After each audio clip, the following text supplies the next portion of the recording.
territory.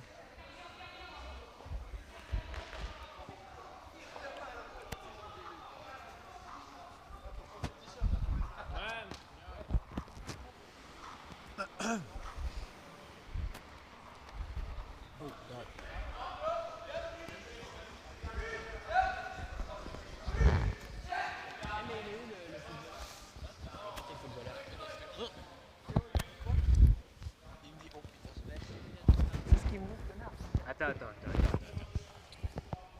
Ja, det skal sgu nok ikke være helt ved siden af.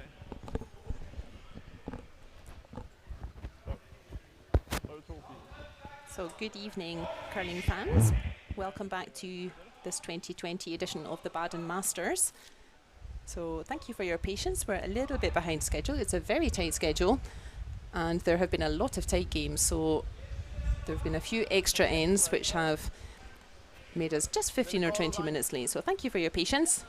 We're back here now watching the Swiss team led by Klossner and the Danish team. That's the only Danish team here this time, who's skipped by Krause.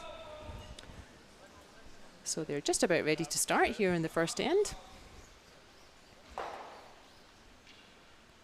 And off they go. So there we are. We can see the red stones are a Klossner team from Switzerland. Yellow stones are the Krause team from Denmark. And Krause and Denmark, they start with last stone. The way we decide that, so how do we know who has last stone in this first end? The way that that's decided is both the teams do a shot to the middle, and whoever ends up closest to the middle, they get last shot for the first end. So I don't think the Danes and Team Krause are completely happy with that. That came up a little bit shorter than they were hoping. So don't pay attention to the scoreboard behind. We need to reset that for Klossner and for Krause. So we're watching with the red stones. I think it's Klossner.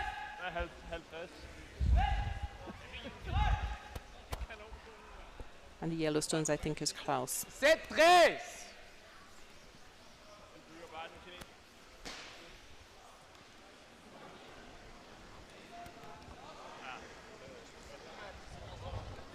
So we'll hope somebody resets the scoreboard soon, so it's not too confusing. But we may be waiting. There's a game from the previous session that's in an extra end, so that's probably why we can't reset the scoreboard immediately.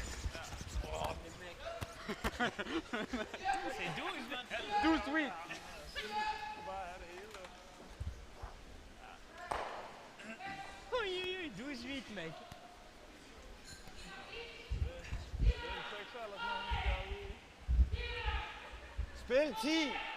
Spil 10! Det bliver nok 11.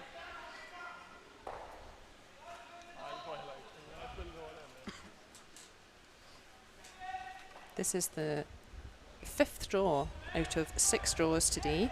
It's a really busy schedule. First game started off at 8 o'clock this morning. And for some of these teams, this is their 3rd game today. So that's not quite what the Danish team was looking for.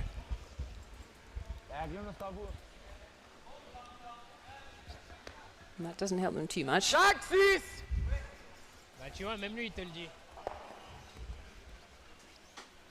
So again, if you're just joining us, don't pay attention to the scoreboard behind. That was the previous session's game. And there's one game still running in an extra end from that previous session.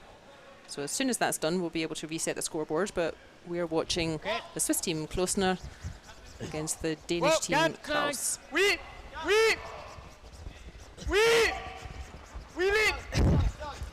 So this is team Klossner with the white strips, and the Danish team are in black, so we can easily tell the difference.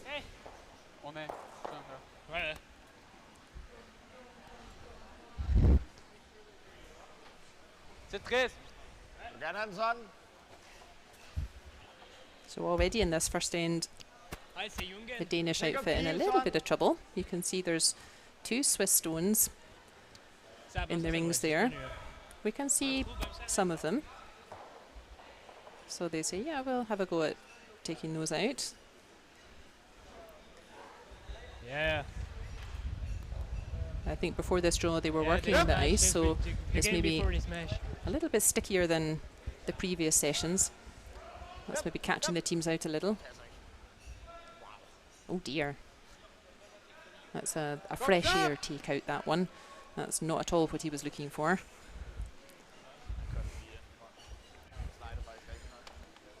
So in a bit of trouble already here, the Danish team in the first end. Ça veut dire 12-8.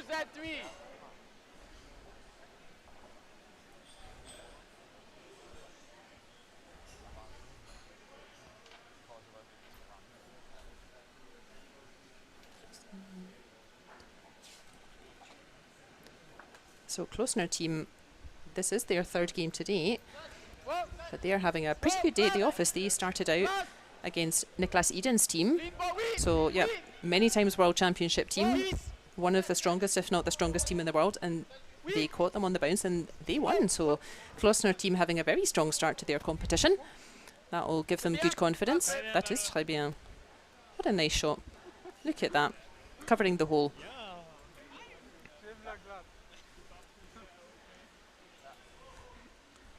So feel welcome to join us in the live chat if you're watching the stream on YouTube.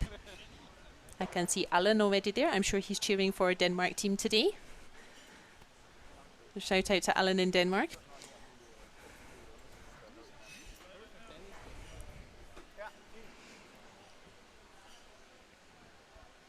So yeah, Denmark's not got much choice here. They have to start clearing themselves a bit of space. They do have last shot, so they're not in huge trouble, but they do need to start giving themselves a chance. That's better. Look at that. He gets all three moving, pushes that red shot off the centre line, off the middle. Really nice shot there from Denmark. So that's got them out of a bit of trouble so far.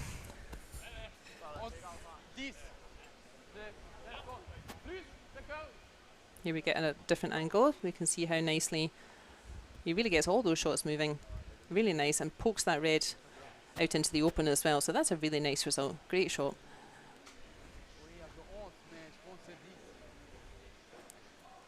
None of us like to see that if there's a really difficult first end and one of the teams ends up chasing the game from there. That's not much fun for anyone. So great shot there from Denmark to steady the ship.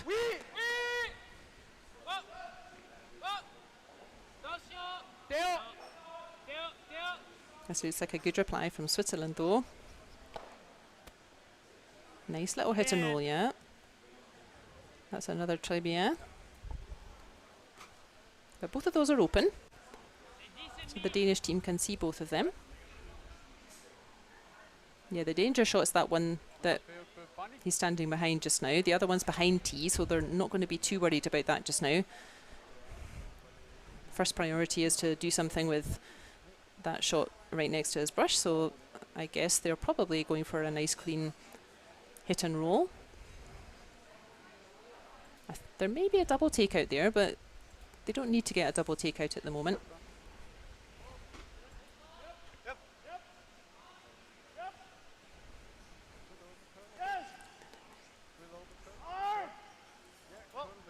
So he is round the guard.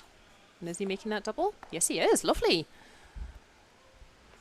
So it took Denmark a couple of stones to waken up a bit, but that's two tremendous shots. So I'm not sure if that red's still in. But certainly that lovely yellow is now shot. Here, let's see that lovely double take out again. So a bit of a wobbly start from the Danish team, but goodness me, they're making up for it now. Look at that. Lovely double take out. So that should have steadied some nerves from the Danish team. So Switzerland not throwing big weight at this. I think they might not have thrown enough though. Is that yellow going to go out? Not quite. So that's not quite what the Swiss wanted. I think they'd have wanted that yellow to be out of play now, because as you can see, the Danish team, they can see pretty much all of that red. So at this level, that shouldn't be too difficult for him to just nudge that red out, and then Denmark would be lying too. So a nice controlled weight from Switzerland, but didn't quite have enough weight to push that yellow through. And that's a bit of a danger because I thought Denmark had last shot. I'll have to count the stones. Yep. Yep. Yep. Yes. Hard. Oh, and that's over curled. Oh, that's a bad mistake. That's the danger with this controlled weight. Typically the teams do play that softer weight now so that they do have more control. The stone's got a little bit more flexibility with the sweeping, but that's the danger, is that it does curl more, and you might catch that guard as the Danish team did.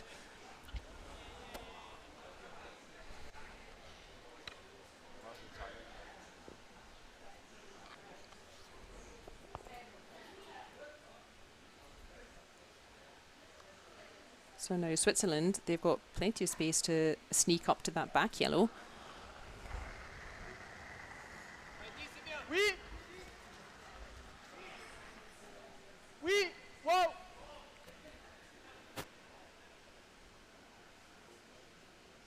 He's put quite a lot of handle on that, so it's staying a little bit straighter, but first things first, that's remove the yellow. They'd probably rather have kept that red hanging around, but first things first. So I think Krause, the Danish skip, I think he may be looking to see if there is a double there. Maybe they think that red right at the edge, they may think that that's still hanging on.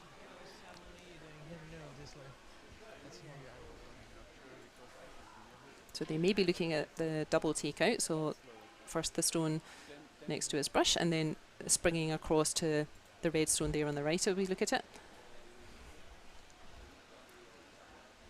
Whoa. Yep. Whoa. Whoa. Whoa. Sounds not bad. Well, the red's definitely out now. Yep. And that one yellow's just hanging on at the outside.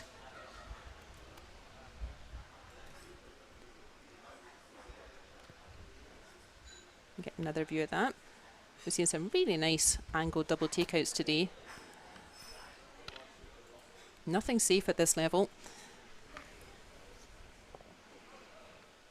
If you leave a possible angle for a double takeout, that's what these guys practice all the time.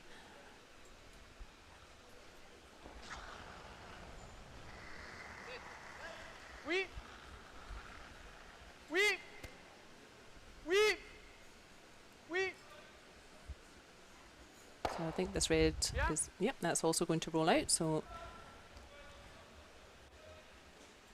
blank end there. So indeed, Swiss had the hammer. So sorry for that confusion just at that first end while we were sorting out the scoreboard. So blank end, quite a typical start. We did have shots in play, but quite a typical start.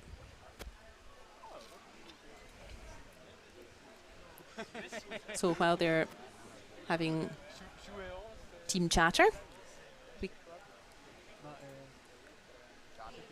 we can say hello to the teams that are playing. So the Swiss team, that's skipped by Jan Klossner. Now playing fourth stones is Anthony Petaud. Third and skip is Jan Klossner. Second stone is Pablo Lachat. And lead is Theo Cruz. So this is quite a new team from Lausanne. So I haven't seen too much of them. So that's exciting to watch a new Swiss team. And against them is Team Krause from Denmark. So throwing fourth we have Jan Krause. Throwing third we have Mads Nørgaard. And looks like Mads is also the skip. Second stone is Henrik Holtermann, and first is Tobias Rasmussen. So we can see both of these teams, it looks like it's the player who's throwing third stones is actually the skip. So that's a less traditional way of doing it, but we see that more and more these days.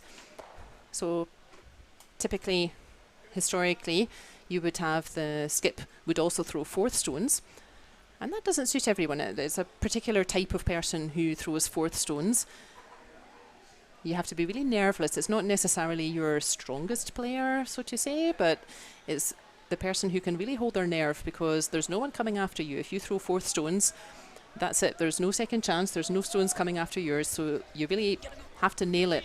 So your fourth player typically would be someone who can really hold their nerve, really make a shot under pressure. And that isn't always the same person who would be calling the game, the skip. So we see that more and more these days. And it seems like in the two teams out here today that both of the skips, so that's the two guys we see here holding the brush directing the game, both of them throw third stones, and then someone else in the team throws fourth stones. So we see that a bit more these days, this kind of splitting of responsibility. So not always the same person who is calling the game and driving the strategy. That's not always the fourth thrower anymore. So while we're watching this end setting up, so as we see again very often in these tactical situations, so Denmark does not have last shot, so they want to play towards the centre. Switzerland does have last shot, so they're happy to try to keep the centre free. But we see now they are playing towards the centre. This can be another tactic as well. If you get to the centre first, then that puts a little bit more pressure on Denmark. But on the other hand, you just threw that corner guard, so another option would have been to draw around that corner guard and make sure you use it before Denmark has the opportunity to remove it. And that's not what they wanted at all. That's put out another guard. So that was a bit short for weight there. Maybe they used up all their good shots against Team Edin. I wouldn't blame them. So that's not really what they wanted, and that kind of helps Denmark. Denmark are happy to have some shots out front. So while we're getting this end set up with first stones, we can answer a couple of questions in the chat. So first, say hello to Michaela, who's been watching from San Diego. So very cool, in California. So I know the US is struggling a bit just now with the COVID restrictions and so on. So thank you for joining us, Michaela. And we send you all the best here from Europe. And then Kent Mano asks if all the times listed here are Swiss time. Yes, that's correct. So all the times for the draw, etc., all of that is Swiss time, so Central European time. So it's great to see fans from all around joining us.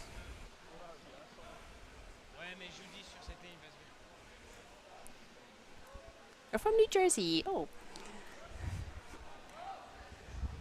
Nice to see you, Kent.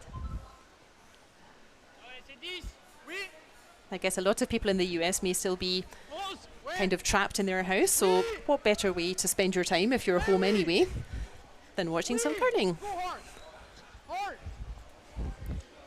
So as far as I understand it, the Canadian clubs are not really opening at the moment, and I don't think the US clubs are scheduled to open. So we have some curling here. We'll discuss a little bit later on in the game how things are a little bit different this weekend, just to make sure everybody's safe and not at risk of COVID infection. But yeah, we have opened up a little bit here in Europe, but we're missing some of our teams. So normally we would have teams here also from Scotland and from Norway. And we've got several teams who entered the competition. They really wanted to come and play. They've always been strong supporters of this competition. But finally, we couldn't make it work with the travel restrictions. So we're just going to give a shout out to our teams that we're missing. So that's Team Bryce from Scotland. That's Team Mowat from Scotland. Team Patterson from Scotland. Team Ramsfjell from Norway. Team Ulsrud from Norway. Team Valstad from Norway, and finally Team White from Scotland. So several of our really big names are not able to travel, sadly, so we send our greetings to them. And I missed out calling out Team Ramsfjell this morning, so sorry Team Ramsfjell, I didn't mean to miss you out. We're missing you as well. And actually, from Scottish and Norwegian perspective, it's Switzerland that is the problem for them, because it would be okay to travel to Switzerland, but because the number of Swiss cases of COVID has gone a little bit higher, they would have to quarantine when they went home. So it's Switzerland that's on the naughty list from Norway and Scotland's perspective, which is why they haven't travelled. So we're missing our friends that always support this competition from Scotland and Norway. Hopefully they'll be enjoying watching the curling as well. Merci, mec.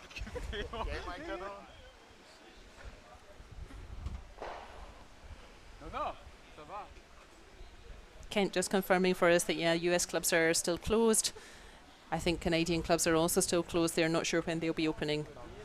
So if we can keep you company, if we can fill your curling gap, I know it's not quite the same as being at the club, but it's always nice to have chat with other curlers wherever they are.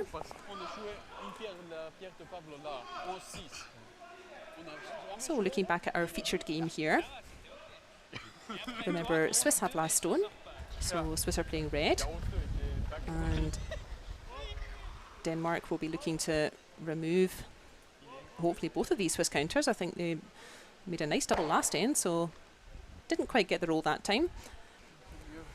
But both those Swiss counters were behind tee, so Denmark won't be too ruffled, not yet.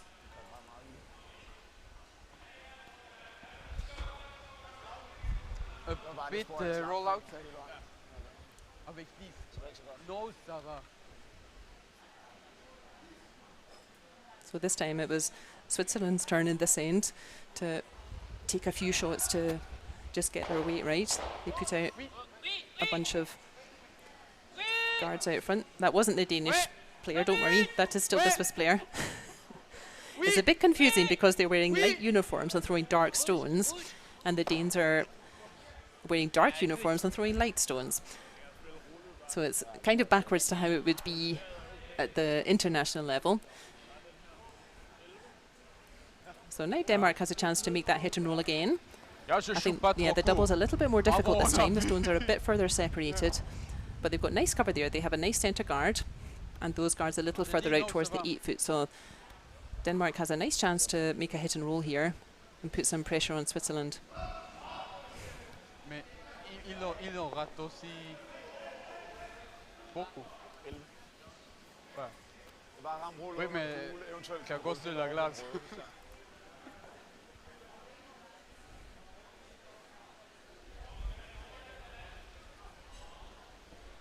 So you can see that Norgard here, when he's throwing, he uses that traditional brush. You can see that one that's flat to the ice when he throws. So that is allowed in the rules, as long as he doesn't use it for sweeping. He's certainly touching the red. And he's got a nice roll this time. Now, yeah, how much of that can we see, says Jan Klossner. So that was a good effort there from Denmark. It just overcurled slightly, so it didn't quite end up in the right place. So I think, yeah, they reckon they can get to that yellow. Still everything's behind tee, so there are still opportunities to get a shot in front of the tee line. It looks like they're calling for that controlled weight. So this is the Swiss third player and skip Jan Klossner. This is curling a lot. This is all over that front guard.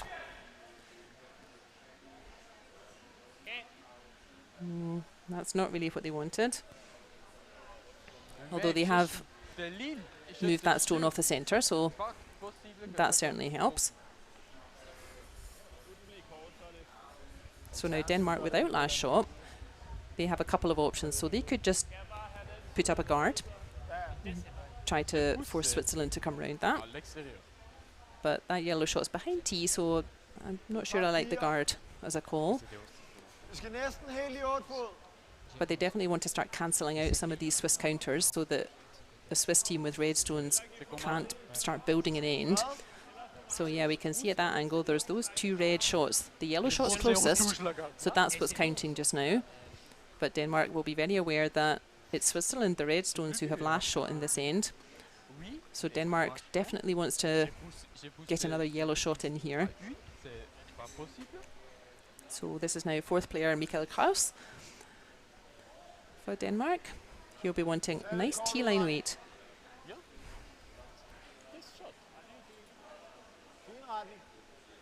This is the 5th draw out of 6, so the ice has had quite a good exercise today, so could take a little bit longer for the teams to work out the ice in this 5th draw, but this looks really good. This looks like exactly what they were looking for. Yep. So that's really cancelled out those Swiss counters. That might look like a slightly funny shot to celebrate, you might say, but that's still behind tee. Yes, it is, but what that's done is really made sure that those Swiss counters, it's not easy to get those into play, so there isn't really a double takeout available here, as we can see, so Switzerland's not going for that. So that was an excellent shot. Even though it's behind tee, it's really cancelled out those Swiss counters. So Switzerland are going to have to play a really nice shot here to give themselves a chance at scoring 2.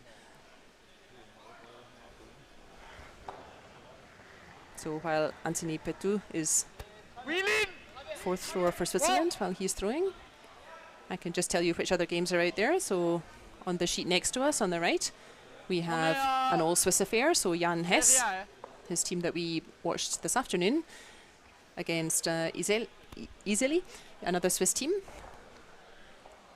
And then on the final sheet, we have Niklas Edin against Simon Gempeler.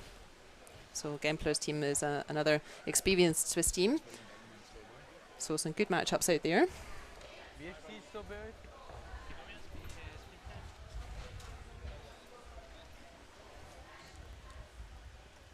So a bad miss there from Switzerland. They had an opportunity to get one in behind cover and put a bit of pressure on the Danes.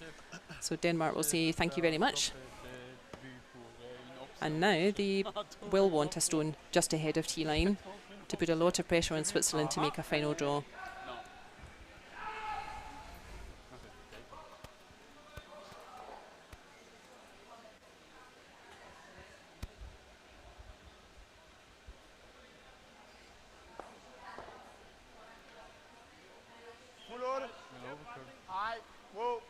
So for some of these teams, this is actually their 4th game today, so that just shows you how fit curling athletes are as well. Yeah, I think it's normal. I know that if we have people tuning in who are not from curling background or maybe not so familiar with the game, they feel like it maybe doesn't look so intensive energy-wise as some of the other sports, but that's not true. These are 2-hour games at least, and yeah, for some of these teams, this is their 4th game out today, so they're going to sleep very well this evening. For most of them, it will probably be their first big competition of this season, and that's quite a baptism of fire. Welcome to World Curling, 4 games in one day. So Denmark dropped a little bit short there, so this is last shot now from Switzerland, but no chance of a 2. So he needs to make sure that he scores 1. Looks like he doesn't like it. He's not too pleased with it. Looks like maybe it's coming in hot, but it might just catch that yellow and hang around. It's certainly got a bit of legs on it, but I think his line's good enough, yeah. Yeah. So 1 red, 1 to the Swiss team there.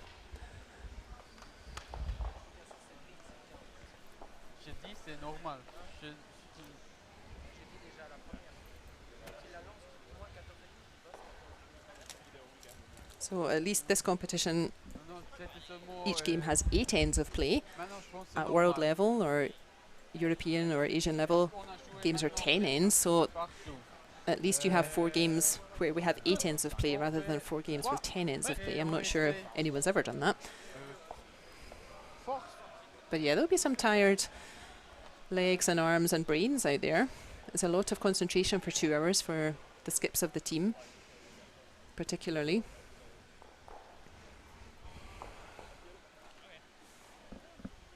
And all of these teams will have had quite a disrupted summer, like all of us had, no matter what our activities are.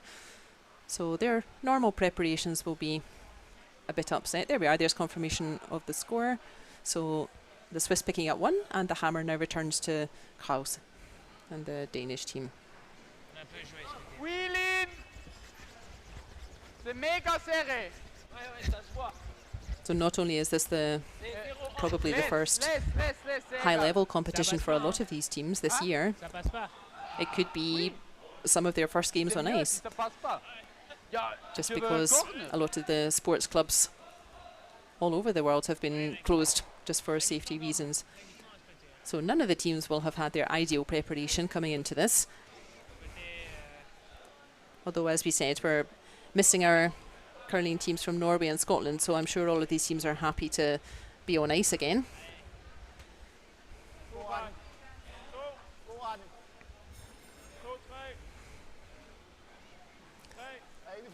So I think Denmark will be quite satisfied with their start. It took them a few stones to find the right weight, but then they played a nice second end. They put a bit of pressure on Switzerland, and the best Switzerland could do was make one.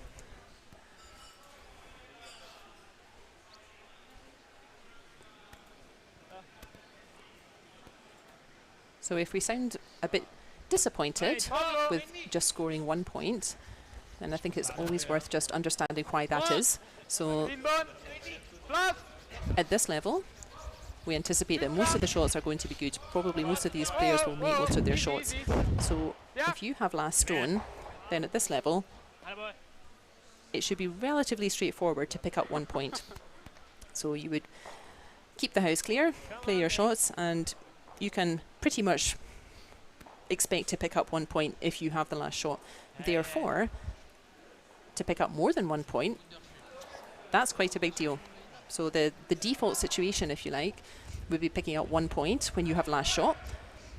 So that's why it's very important to try and pick up more than 1 point. So that's why Swiss might be a little bit disappointed that when they had last shot, they only picked up one. That's a little bit like the default situation in curling. So they would have been much happier if they had managed to pick up 2 points. Now the situation is reversed, so Denmark now have last shot.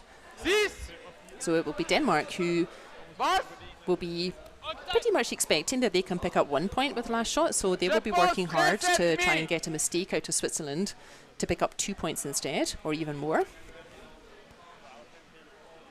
That's why you will hear, whenever we're talking about curling, that's why it's so important and it's so has such an impact if you pick up more than 1 point with last shot.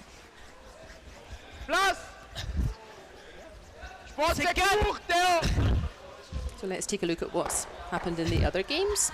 So next door we have Jan Hess is playing the other Swiss team Iseli.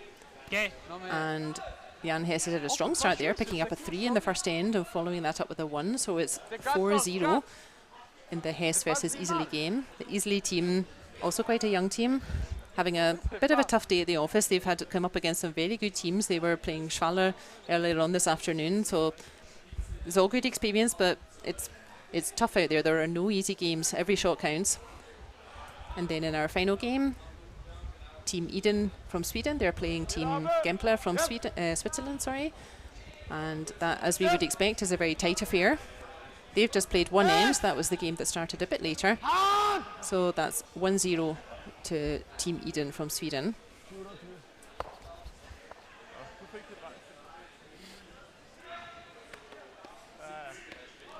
Back in our featured game here, where we're watching Team Klossner from Switzerland against Team Krause from Denmark. This end currently looks a little bit backwards, so typically we would expect the team with last shot, who's Denmark at the moment, we would expect them to be playing to the wings and putting some guards up, and we would expect the team without last shot to be covering the middle, so it looks a little bit back to front right now. So we're watching now the split time of this Swiss stone.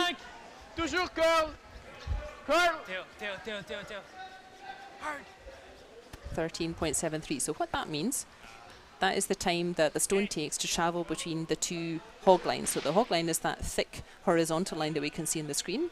You have to release the stone before the hog line at the throwing end, and the stone has to go past the hog line at the far end to be in play. If it doesn't get past the hog line, then it's a a foul shot and it gets taken off. So that split time, that tells the team how long a stone takes between the two hog lines to get to a particular spot at the other end. So 13.7, that sounded like maybe around front ring.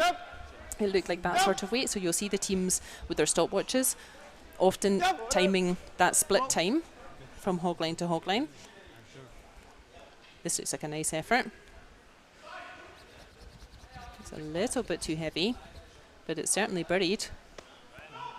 So there is space for Switzerland to follow that Danish shot in. I think that looks like what they're doing. So they're probably looking for a split time somewhere in between those two rocks just played. So the Swiss stone was a little bit short of T-line, their previous shot. And that Danish shot was a little bit over. So it looked like about 13.5 seconds for a stone travelling between the two hog lines.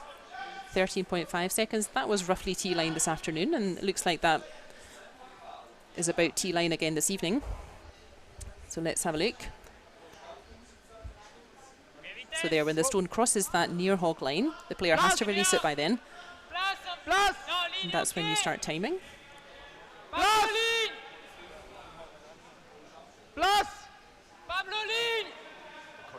Ooh, this is 14.8. Goodness me, that's took a long time to get between the two hog lines there. So I don't think that's getting to the tee. No, it isn't. So that's just a helpful guide. You'll see the players really measuring that. So what's happened here? You'll see the players are standing around. The Swiss player has called himself out. He said, whoops, sorry, I touched that stone, that red guard. He maybe touched it with his foot or with his brush. And what happens in that case is, first of all, you own up to that and you say, opposing team, I touched this stone. And then the opposing team is entitled to put the touched stone back wherever they believe it was. So it looks like, I don't think he moved it very much at all. The Danes had a look at it, said, okay, that position's fine for us. So that's what happens if you touch a standing stone, so a stationary stone. You own up, you tell the opposition team, I touched this stone, and the opposition team is entitled to put it back where they are comfortable with, where they think it was. So curling's a very well-mannered game in that way, a very gentlemanly game where you can depend on your opposition to tell you that I touched this stone, sorry, and you can depend on your opposition to either to say, oh, it doesn't matter, or they'll put it back where they believe it was. Nobody takes advantage of that situation. That's not how curling community is. So let's have a look at this split time now. Oh, I think our stopwatch was a bit behind there. So this stone might look a bit faster than it actually is. I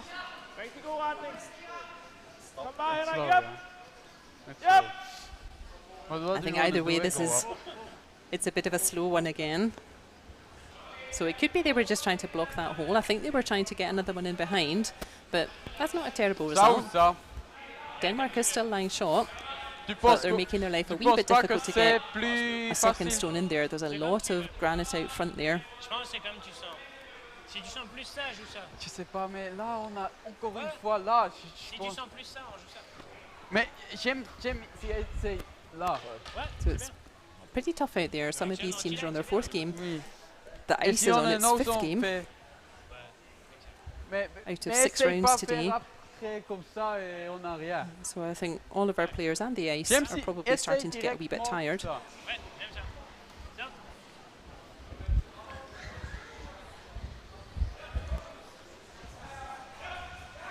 On essaye direct, et pas rouge-rouge. Seulement si on, if we overcurl, then we take it nose. Je pense. I'm not quite sure what the call is here for Switzerland, but they're not too unhappy. If they can stop Denmark getting 2 points, so if they can just limit Denmark to 1 point, then the score goes back to 1 each. And then kind of back to the beginning state of affairs. So if Switzerland can just limit Denmark here, that's not a bad result for them either. This looks like nice weight. Is it too much? It is too much. That's always a difficult weight to judge. You need enough weight to push that stone, but not enough to push it too far. So no easy way in here for Denmark. He's looking at those 3 stones all clustered together at the top of our screen as we see it, to push one of those in, and now the question is which one is the easiest to aim for. So yeah, I think the middle one that he's demonstrating, the middle one of those 3 yellows, I think that's probably the easiest to aim for as well. The one closest to the rings is certainly easier to punch into the rings, but I don't think we can see all of it, which makes it a bit harder, whereas these 2 ones out front, there we are, there's a nice angle. We can't really see all of that wide shot there on the right hand side as we look at it, so I think he's probably going for the middle of those yellows. That's got the easiest path from there to get another shot in the rings. So this is kind of Denmark's only choice here. They're sitting short, that yellow in the back of the white 8-foot ring. That's still nice shot, that's been there for a while. It's getting more and more busy out front. So the best thing to do is to try to use those stones out front, and let's try to push them in. So this is, again, this is quite a difficult shot. You can see where his brush is. It's quite far out, and we probably haven't played too many stones out here, so they may find it's a bit stickier, the ice out here, rather than playing up the middle, which is where most of the stones will be played. Encore une fois ça. And indeed that's coming up short. That's probably because they haven't played a lot on that path.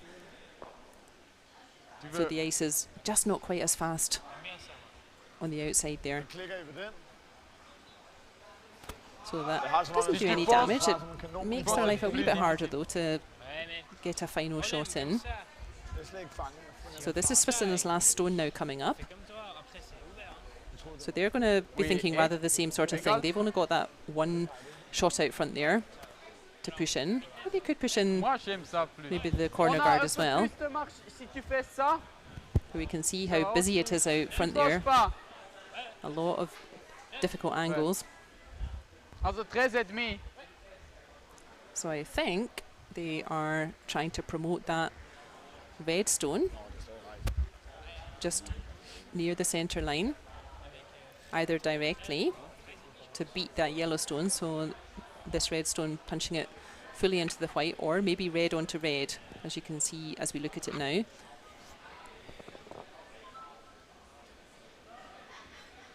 So he'll face the same kind of decision as the Danes just did, so that brush is a wee bit further out than normal, and he needs enough weight to push maybe 2 stones. Oui! Oui! Wow! Attends, attends, c'est pas Seems mal. like they've got the weight, they're not sweeping for weight. Needs to curl a bit. That's going to end up hitting both of them, so that didn't quite curl enough for them. Promotion shot is always difficult, but it doesn't do any harm.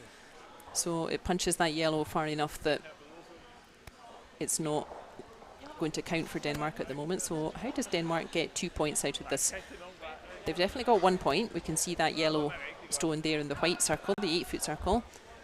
So if we're Denmark, how are we getting a second point here? This time I think it might be worth going for that outside yellow that he's indicating with his brush.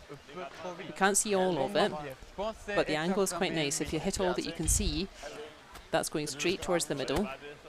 I think the danger with playing the yellow on the other side of the line, I think there are too many reds to accidentally catch, so that's a bit more dangerous. I think there's no risk to this shot.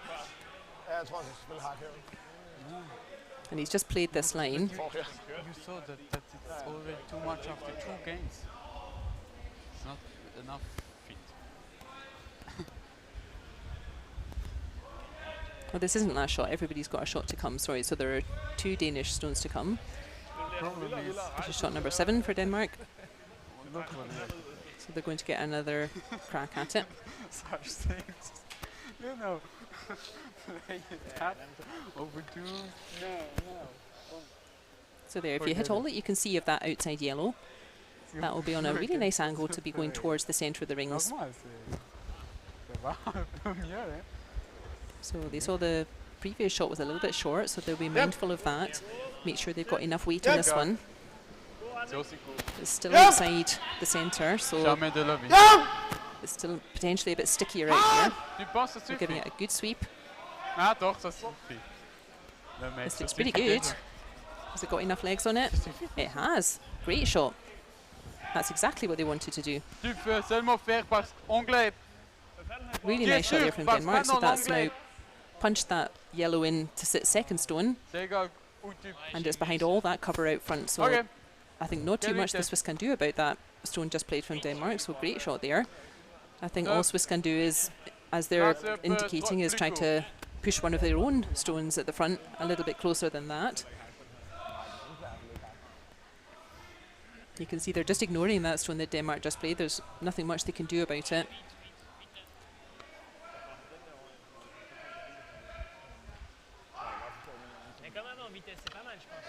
Yeah, no nice options there for Switzerland. I think he's just trying to catch the half edge of that red stone nearest the brush. This is looks like a more difficult shot than Denmark just had, because he can see less of that red to catch it.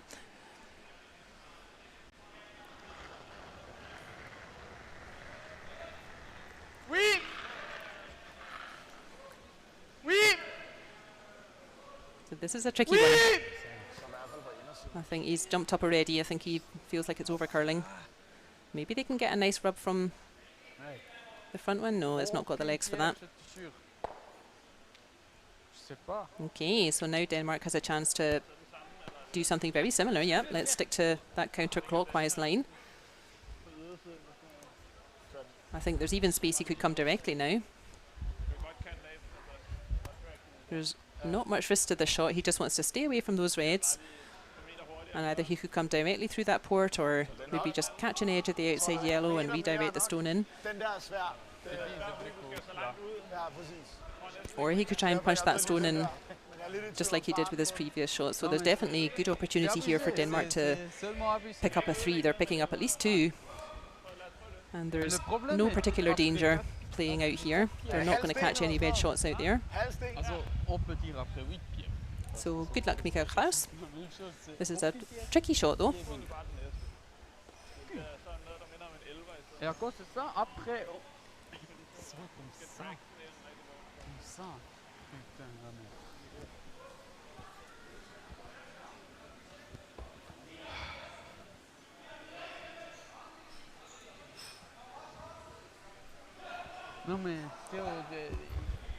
So last stone at this end. Can Denmark squeeze a 3rd point out of this clutter? They played a great shot to make 2 points.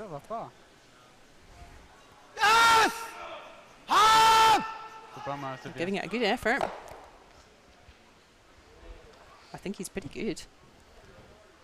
Look at that, 3 points. Great stones from Denmark. That's tough going promoting shots out front when there's so many. So really well done, Denmark. Really strong end there for them. 3 points scored. Not possible. That's really not possible. We have after 8 stones. And that was a tricky angle. You could see that was actually going away from the centre. That stone, so he had to be absolutely spot on with his weight. So that ought to raise spirits in Team Denmark's camp. Not possible. Really strong end. So 5 ends to go. Have a bit of a team confab. We don't really have time in the draw for this, but I think all the teams just tend to do that now. So that's something we just have to live with. It's the 4th game. It's egal now. So we can go back to our chat while the teams are having a chat.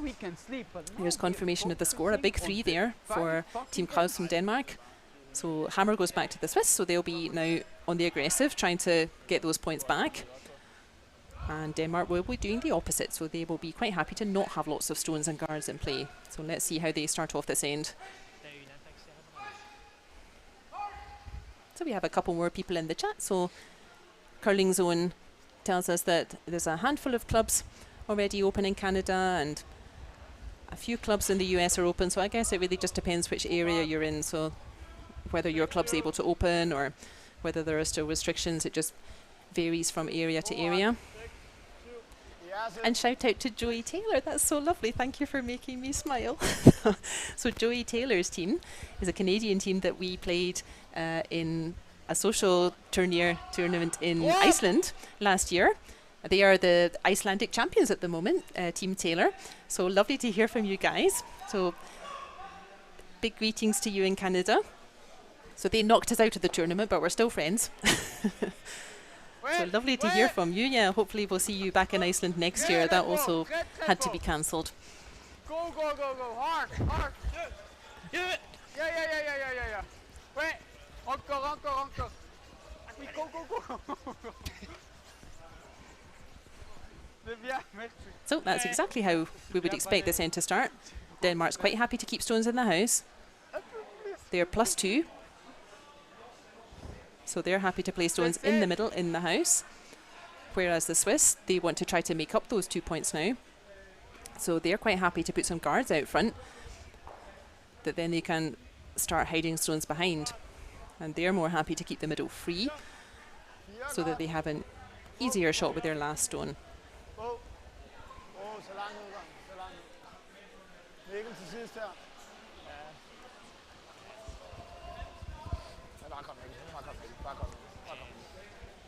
That's another nice shot from Denmark. Now we might look at that and say, there could be a double takeout there for the Swiss team because those two Danish stones are quite close together. That's true. And I'm sure the quality of the teams in this competition, that would be a straightforward double takeout for them. So why are they not doing that? The reason is they want to get a secure stone away from the centre. So they put up that corner guard with the intention of playing this shot next to swing right round behind that guard. And I think he's played it just nicely. Très bien indeed. So that's just behind that nice corner guard. And they can keep doing that for a couple more stones. So the reason to do that is to get some safe stones there. Ideally, you want one stone or more at the wings, and then you have a nice straightforward stone up the middle for a last shot to count 2. So that's why they're ignoring those Danish stones in the middle. Switzerland wants to make sure of their second point at the moment, so that's what they're trying to do when they're building this end. They could easily make that double takeout, but then that wouldn't really help them very much because then Denmark will make a takeout. And then they probably only give themselves a chance for one. So that's why Switzerland played that shot to the wings instead of to the centre.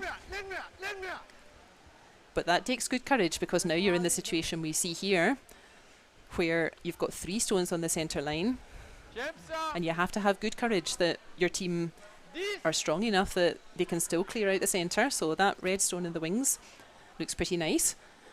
That was well played by the Swiss lead, Theo Kurz. But now you have to start clearing up the centre. So yeah, you have to take a deep breath and let those 3 stones from Denmark build up in the centre. And then you have to have confidence that the team is strong enough to make a space. So here he's trying a little hit and controlled roll. I think he's got that perfectly. Very nice again. So you can see what the Swiss are doing. We saw this again in the game this afternoon. The Netherlands were doing this very nicely. So removing opposition counters, but just hanging around yourself so you can see that nice controlled weight again, not too heavy. And then it just rolls in, nicely hidden behind that guard. So yeah, Denmark are starting to get a wee bit concerned about these Swiss counters lying around.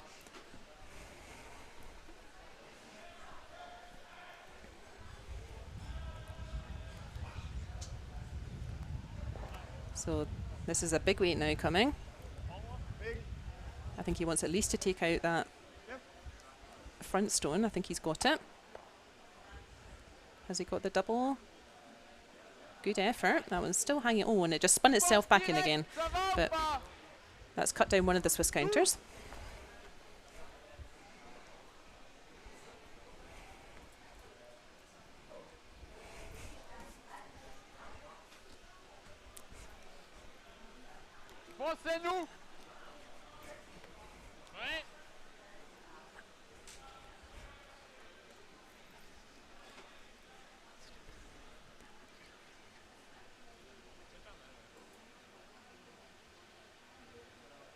So Swiss are going to keep plugging away with the aggressive shots.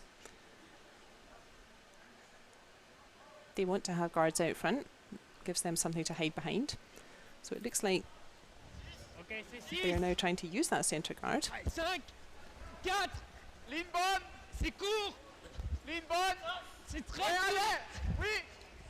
Looks like they need everyone on this one to drag it as far as they can. Oh, they don't want it there. Ooh, keep going, guys. Gosh, that was a good sweep. I thought that was stopping halfway in the guard zone. So yeah, that's nice. That's a dangerous shot for Denmark. So I imagine they'll go straight to try and remove it.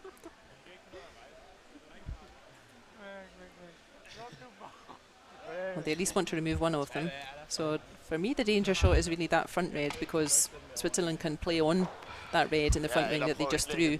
They could push that in behind the yellows, and then it would be very safely covered behind those guards. But this is also a sensible idea. That is the shot at the moment, that red that they're indicating. That's the closest to the middle. So it also does make sense to remove that one.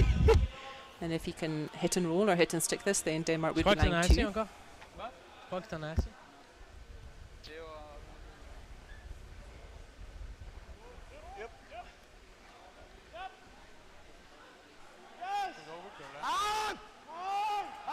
So a big sweep going on.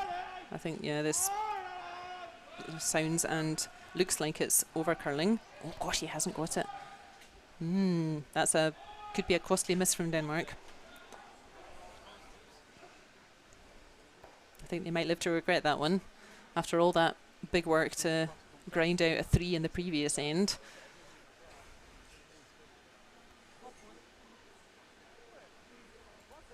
Well, like we said, this is draw 5 out of 6 for the day. The ice is getting a wee bit tired. Some of these teams are on their 4th game today, so there's some tired legs and arms out there.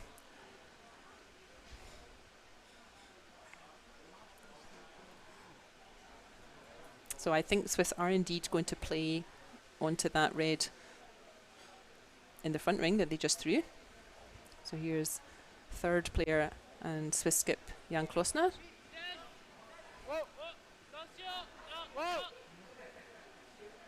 You can see that he's going to watch that stone all the way up. He's going to have eyes on it the whole way until that stone stops.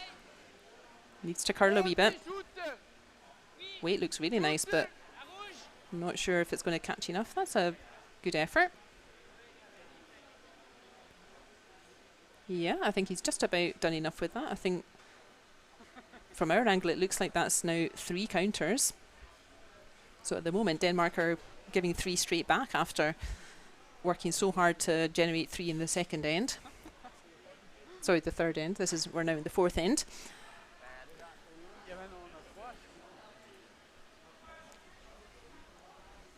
So we need some good shots here from Denmark to get them out of trouble.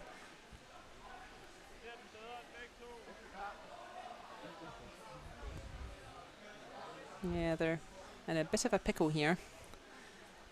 This shot is not easy. You can't see all of that yellow next to that red because of the yellow guard. So he needs to get something here. Ooh, looks like he was not comfortable with that delivery.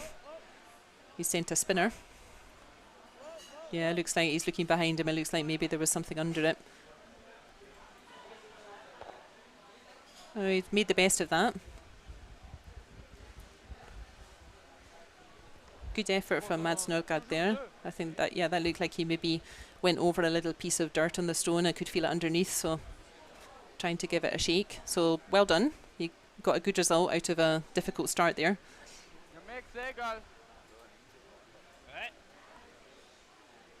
Now the Swiss having a good look at it to see what they think is lying short. All of those stones look pretty similar from our angle.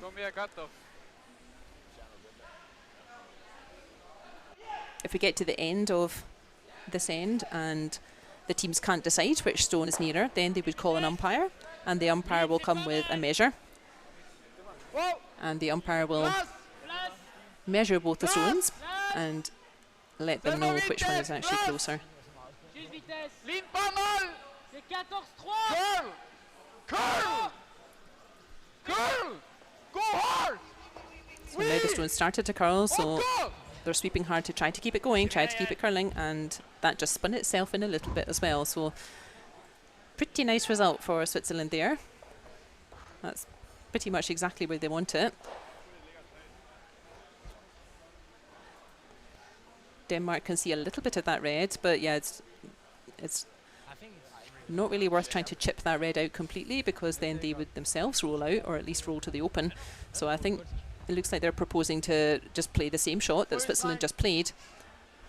There we are, just where Mads Norgard is pointing his brush. And this is the best idea. So if they can really follow that Swiss stone and really just sit a stone right in front, that makes it very difficult for Switzerland to then score more than one. They would really have to draw right to the centre in that 1 foot circle, the white circle right in the middle. So this is the right call. Just follow that Swiss stone in right on top of it. So it looks like a cleaner delivery from Michael Krause. No more little pieces of dirt underneath. Not such a good delivery from other end point of view. So if that was supposed to come up to that red shot, that was really lacking a bit of weight there. They won't be very pleased with that, because all they've done really is help cover that Swiss shot. So yeah, if Swiss stone puts one there, that makes Denmark's life very difficult. Just where that he has their brushes, yep. If they drop a shot right there, so same kind of weight as they had last time, because they really swept that last shot hard. So same kind of weight, and if they just drop one, all they want it to do is just outcount that yellow, and then they'll be lying at least 3 and maybe even 4. So a couple of costly misses from Denmark in this end. This takes a bit of practice as well. When you've just had a really strong end, as Denmark had in the third, picking up that big 3, you really need to concentrate to keep that going, and still concentrate for the next end, and not miss your shots after making so many good shots to get a big score.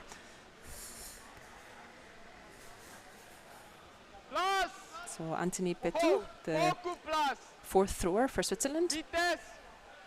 Okay. Pablo.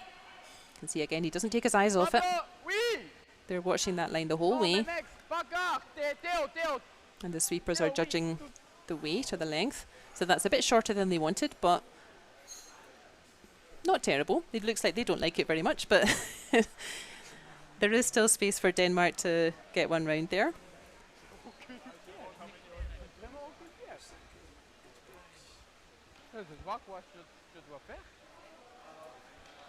But there's that extra guard right on the centre line there, that red one, and we can see that it's just played, so Denmark's going to have to start out a bit wider. So it's a slightly different line. So at this point, if I am Denmark, they've only got this 1 shot left. At this point, I would be satisfied with this end if Switzerland only makes 1 at this point. I don't see how Denmark are getting a shot here. I don't think Denmark can score in this end. So if they can just make sure that Switzerland only score that 1 point, so they want this yellow to get nice and close to that Swiss shot. If they can limit the Swiss to 1 point, I think I'd be pretty satisfied, because they had a couple of howlers in this end. So if they can redeem themselves here. That's really bending. It's also a little bit high. That's going to just go in behind. And I think they've got a bit of an unlucky rub there as well. Yep, it looks like Switzerland can see that yellow Danish shot. So they'll be playing that controlled takeout. It sounds like he called for a 10. So what he's saying is a shot that takes 10 seconds to go between the 2 hog lines. So good try from Denmark there. But they have left it open, so this is a shot for at least 3, I think. And then we'll see if it's any more than that. So yeah, Denmark a bit disappointed after a really strong third end that they had a couple of nasty shots in this end to let Switzerland back into this game. Whoa, whoa, whoa, whoa, whoa. Whoa. Less. I think that looked like he touched it out, but is that going to come back? Less. I think it's going to catch enough to stay there. 3.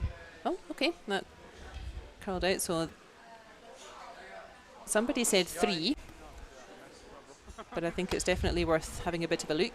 So, okay, that one we're certainly conceding. So it's definitely 2.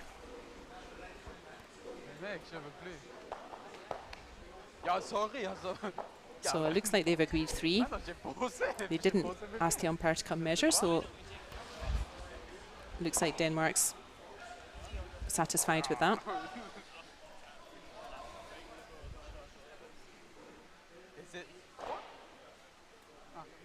So yeah, looking a bit disappointed in the team chat, Denmark. But they got a 3 in the third end. They know how to do it. They need to string 8 nice shots together. At this level, if you have one complete miss, then it can be very costly, as both teams have found out already in this game. But at the halfway point, there we are, confirmation of the score. So it's 4-3 to Klossner against Krause from Denmark, and the hammer is back with Denmark as we go into the second half of this game in the 5th end.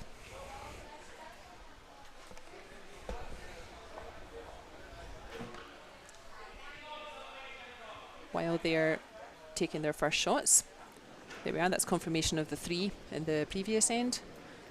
We'll take a look at what the other games are doing. So Jan Hess's team that we watched this afternoon, they're having a good end to their day. They are 7-0 up on Team Iseli, also from Switzerland. So they'll be happy with that performance.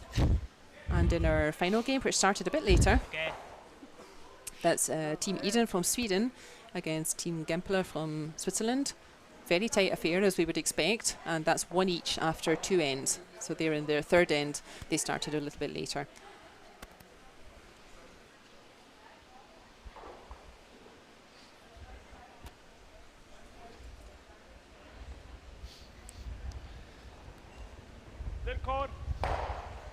So Denmark will be hoping for, or aiming for, more like how they played in the third end, where they kept stones in play. They had really nice angles, really nice weight.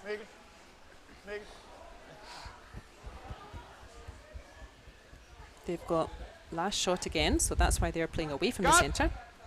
It's happy with that, so don't let your heads go down, Denmark.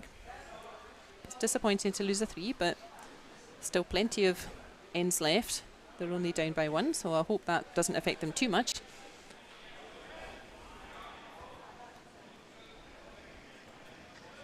It looked like the Swiss team called for a 4, which in my understanding means a stone to get to the front ring. 5. Vitesse, ça va. Vitesse, c'est bien. 5. Wow, laisse, égal. C'est totalement égal. Regarde la ligne. Je veux pas être là. C'est pas beaucoup. C'est bien. Yep, they seem to like that. So we've seen Denmark do this before. They threw their corner guard, and then instead of getting one round behind that corner guard, they say, okay, let's get to the centre before Switzerland does.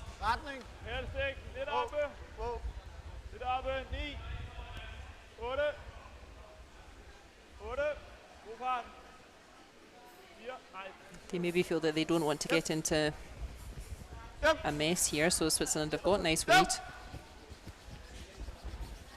So if they let Switzerland get to that centre, they might make their life a little bit more difficult.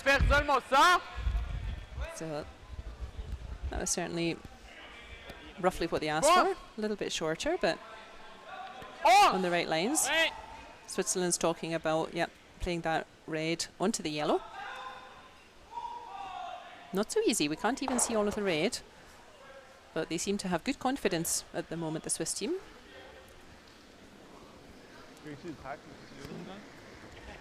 I think it's well deserved after getting that 3 back in the last end.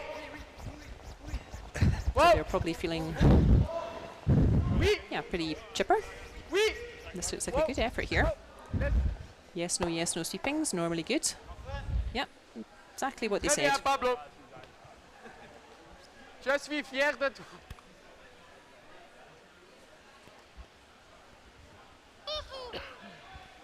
So Denmark thinking about opening up the whole front. So there, yeah, you can see there are 3 red counters around that centre line. And there's not an easy way in for Denmark, so that's why they're thinking about opening it up. Jeg tænker den over toppen. I think whatever they do, though, they are going to leave at least one shot on the centre line. I think maximum they can achieve here is a double takeout. And then probably what they'll find is Switzerland will remove their corner guard, so they put that corner guard up and they may not have a chance to use it. Let's see.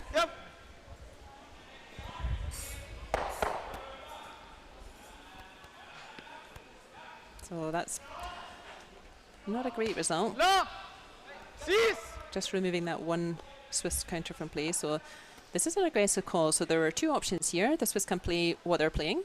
So they want to drive another red round behind those 2 reds already on the centre, try to get one in the forefoot, or they could have removed that yellow stone to make sure that Denmark doesn't have any guards in play to get a side, to draw to the side. So this is an aggressive call, that's what we like to see. The Swiss trust their weight, although they're having a good sweep at this.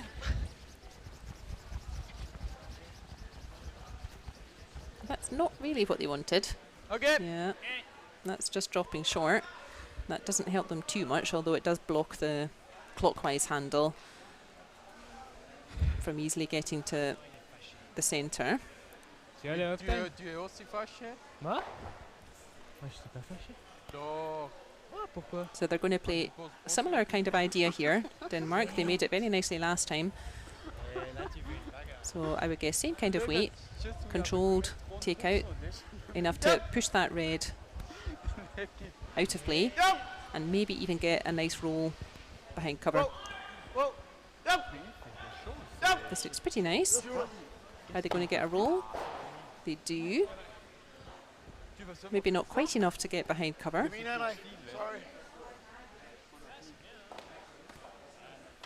So the Swiss will try it the opposite way. They also want to push that yellow through, and then they would love to roll behind the cover or the red stones on the left side as we're looking.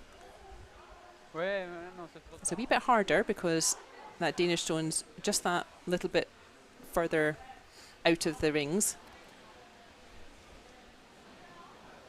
So it's a wee bit harder to get this shot to roll and stay in play, and stay in the rings at least. So this is a bit quicker than Denmark played. And he put quite a spin on it by the look of it, so that stayed a bit straighter. 9-3. So this is getting harder and harder to get a roll here, but they're going to give it a try. That red is now half in, half out. But they're going to try, same idea, try and catch half the stone at a controlled weight. There we are, exactly as he's indicating. Catch half the stone at controlled weight and roll their shooter in behind the yellow. That would be perfect. Just like that. And then that would be a really nice shot for Denmark to put a bit of pressure back on Switzerland.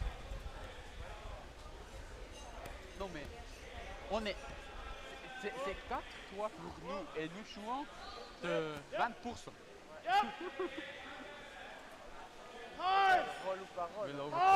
So they've had a couple of looks at this line, so they're pretty confident with this line. Didn't quite get the roll, and you can see that big kind of scratch on the ice there, so it looks like there was something underneath.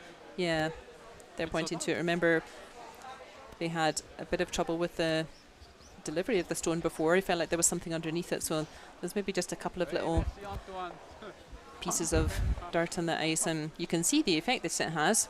Just even a tiny little piece that we maybe can't even see, but that's how it can affect a stone. That's how it can affect how the stone runs. And we don't see too many of those anymore because the ice is such a good standard. And that's why you'll see all the players cleaning a stone. They'll turn the stone kind of upside down and clean the running surface before throwing to try to avoid getting any little pieces of fluff or dirt underneath. But it does happen occasionally, and you can see the effect that it could have. So we call that a pick-up if that does happen. And this is going to do kind of nothing for Switzerland. Just replaces that stone at the back, so that's not the result they wanted. So now Denmark has a chance to finally draw something behind that corner guard, behind a corner guard. They don't mind that yellow shot that's just in front of the rings, because that's a danger shot for Switzerland as well. It wouldn't take much to push that yellow stone in, so they don't mind just leaving that there, even though it's close to the centre.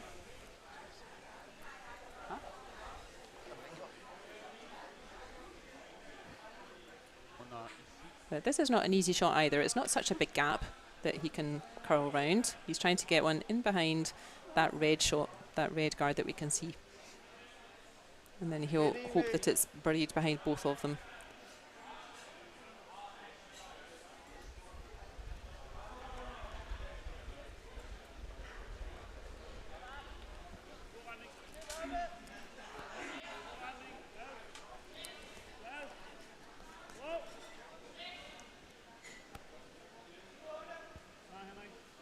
Yeah, they're waiting for it to curl.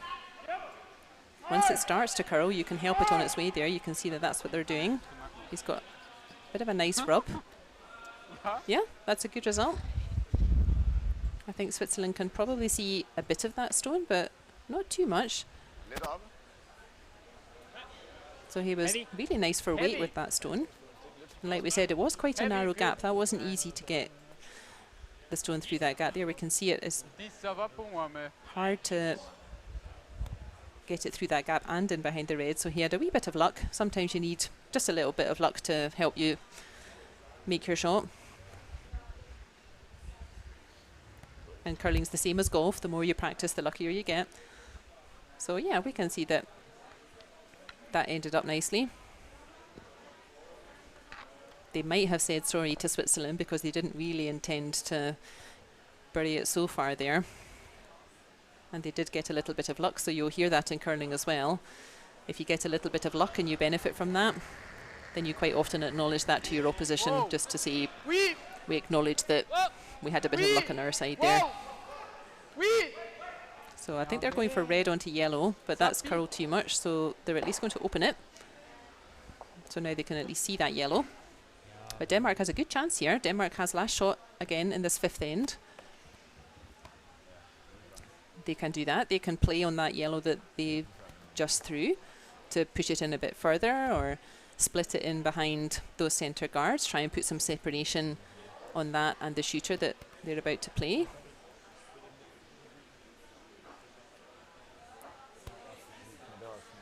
So there we get a good angle here, so there's definitely space to come in on this clockwise handle.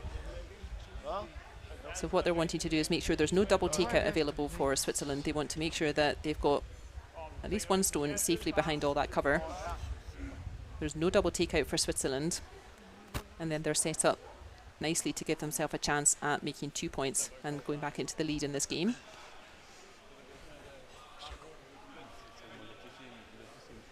So that wasn't such a great result for Switzerland. It was a tricky shot, but not such a nice result.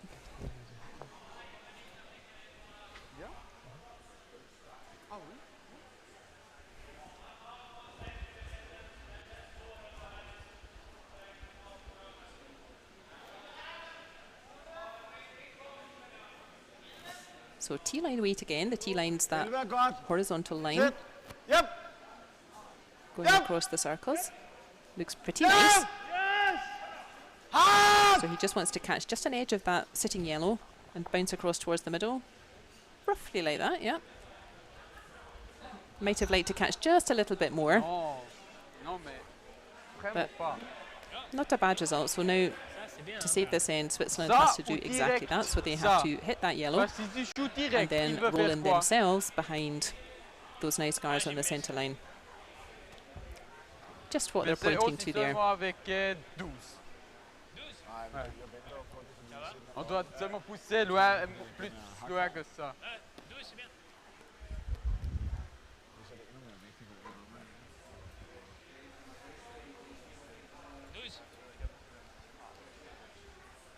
This is a tough shot again. I don't think he can see even all of that yellow, but he has to get beyond that long guard and get to the inside half of the yellow. So he can't throw a lot of weight at this, otherwise it won't curl enough.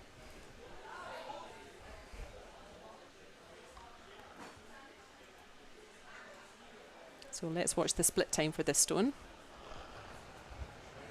I expect this would be about a 10-second or so. 10 or 11.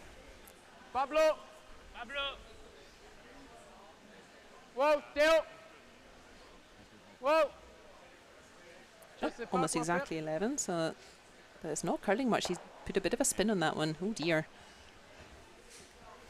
faire. Je sais pas. So that didn't really curl enough for them at all. So that, I think the weight was good. That was what we said, about 10 or 11 seconds. Enough to push a stone through, but also to keep control. So now Denmark has kind of an open draw for a 3. They just need to get around that long guard, the red one out front.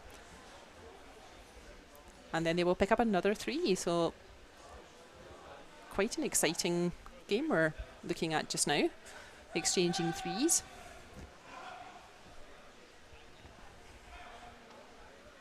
So you won't get much of a better chance to make a 3 for these guys. This is a very makeable shot, so let's again see what the split time is. It'll be slower than the Swiss stone. I think we said about 13.5 was about what we thought for T-line. So this one looks like it's a little bit too slow. Yeah, I don't think that's going to make it. Yeah, that doesn't even get to the ring, so Denmark will be disappointed. That was a really makeable shot for them.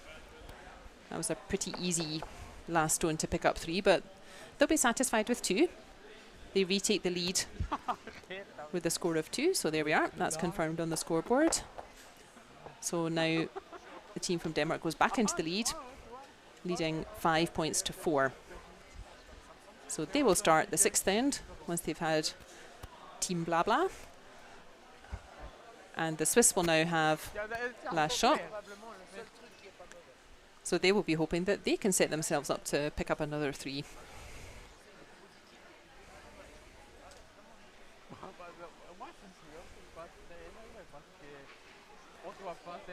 There's confirmation of the score. So the Danish team, Krause, they're leading 5-4. And the Swiss team, Klossner, they now have the hammer back for this 6th end. So we've got 3 ends to go in this 8-end game. If the score is tied at the end of 8 ends, we will play an extra end. But it's a very tight schedule, so everybody hopes that that doesn't happen.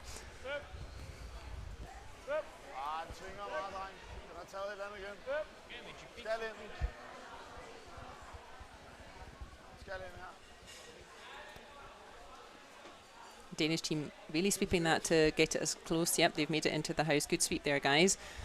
Denmark's 1 point ahead. It's the 6th end. We're getting to the end of this game. So Denmark, they don't really want guards out front to give Switzerland something to play with, something to hide behind. So that's why they were really sweeping that. They didn't want that stone dropping short.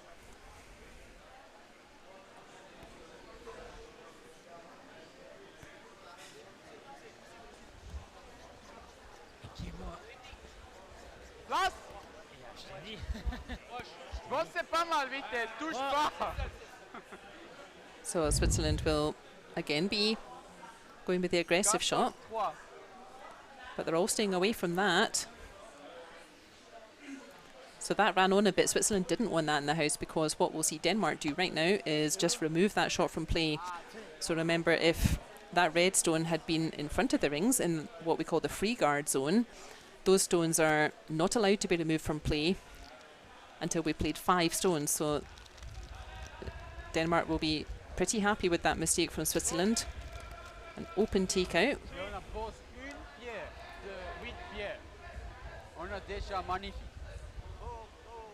This is a very straightforward shot for these guys, so yep, no mistake there. So we can see the value of the free guard zone.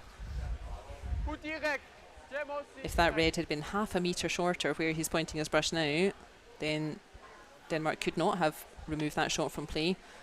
But because it just ran on into the rings, that was a mistake there from Switzerland. Denmark was able to remove it. So even though the point, of course, is to get stones in the rings nearest to the middle, that particular stone going into the rings, that was a mistake there from Switzerland. Because first we need to get some cover out front. And it looks like everybody's getting a little bit tired out there. So I'm not sure if there was maybe something under that stone or... Yeah, some very French shrugging of the shoulders there from this team from Lausanne. So I think that was just a bit of a tired shot there. So Switzerland have not given themselves much of a chance to start building an end here.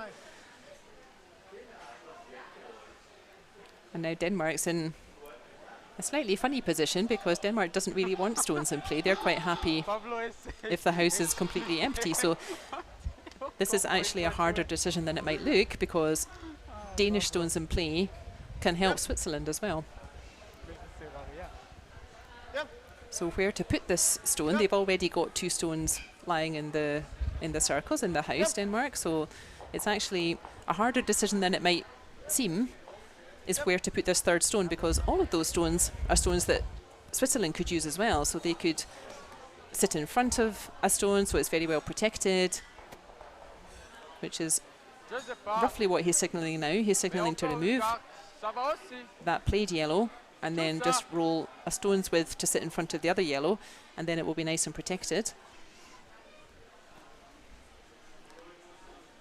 So it does look quite cool if you're Denmark and you've got 3 stones in the circles, but Switzerland don't mind this because that gives them something to play with as well. So that's maybe a bit counterintuitive.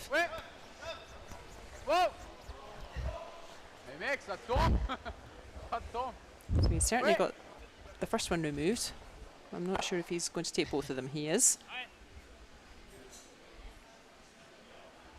So again, nice, easy decision now though for Denmark. They just need to remove that red.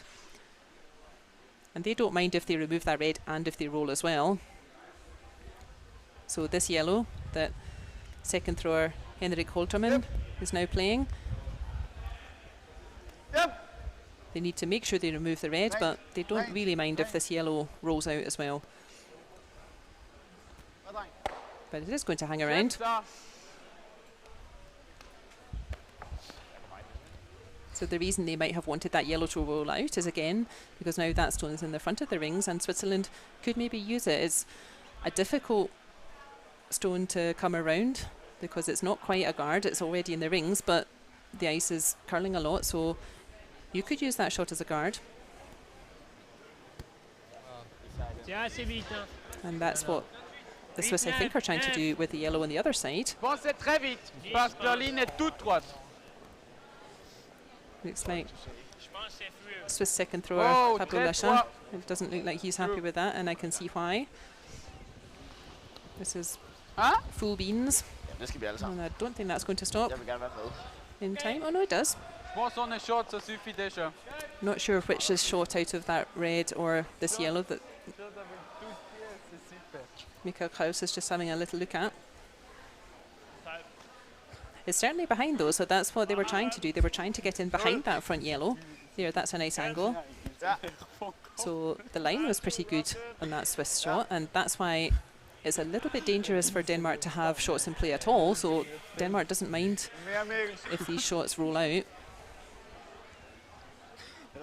Every shot they leave in the rings is a shot that Switzerland can use. So they're going to play a similar shot to the one Switzerland just played. And just try to push that shot through. They can't throw too much weight because they need it to curl.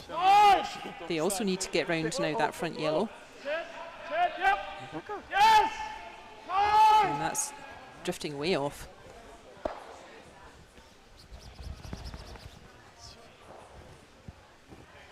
Là. So that's not what they wanted. On doit regarder.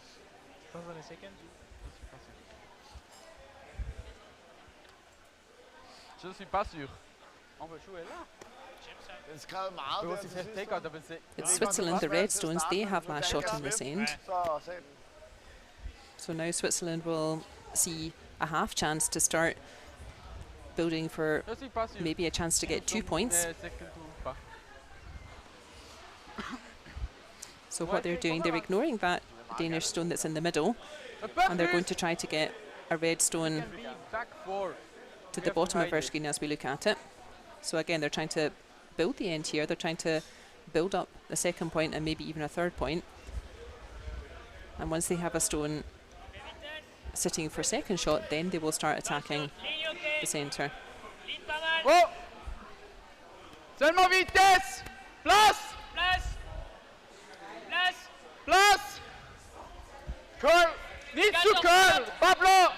Oui, Pablo. So now that the stone has started to curl, now they jump on it and try to encourage it to curl more. Go! So lovely weight there. Look, that's exactly T-line. Oh, just up to T-line. They didn't quite get in behind that yellow shot as they were hoping, but that's because that's difficult. If that yellow was out in the guard zone, it would be much easier to get in behind it. You've got much more space, but Ça va, drawing bon. stones behind Ça front va ring pas guards, pour that's a very difficult thing to do. Mais Ja, vi spiller 11. ça va. Ikke for voldsomt til bil. But Denmark can see, I think, almost all of that stone. À la fin, on doit Certainly seulement enough to faire une. get rid of it. 85. Sixième. Ja, mais c'est grave, on peut gagner ce jeu. Pour personne regarde. Yep. Une salutation pour Patrick. Again, he's not throwing too much weight at this. With that nice controlled takeout. Make sure Pas mal. that they get the yellow exactly where they want. So that's a good Non, result. tu penses pas. Comme So ça, this on a time it tout was fait. worth keeping that shooter in play, Nose! Non, c'est bien. Tu peux roll un just peu, because they mais pas trop. Ouais, have that je yellow sais. behind the tee there. So Nose. the way to put pressure on Switzerland now was to Heavy. start Ouais, lying Jim. stones in the centre. So yeah, Switzerland can easily remove this stone, Oh, oh, but so can Denmark. attention. Wow! Oh. Oui, oui. Wow! So if Switzerland Wow! get both of them, do they? Yes, they do. Lovely shot. So now it becomes important which of those outside stones, the stones in the red circle, the 12 foot, now it becomes more important which one of those is closer. Let's have a look at really nice double takeout. Big weight there. That stone would probably take in about 8 seconds between the hog lines, I would think. Une pierre. C'est moi. Mais j'ai dit, c'est pour tout. Så kan jeg bare lide det.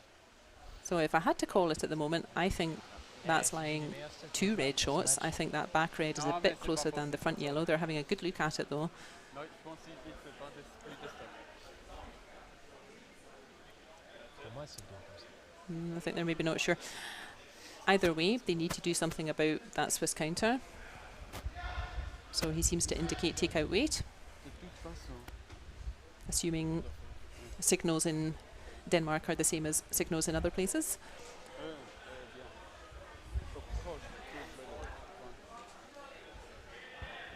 So we have the So fourth player stones to come now.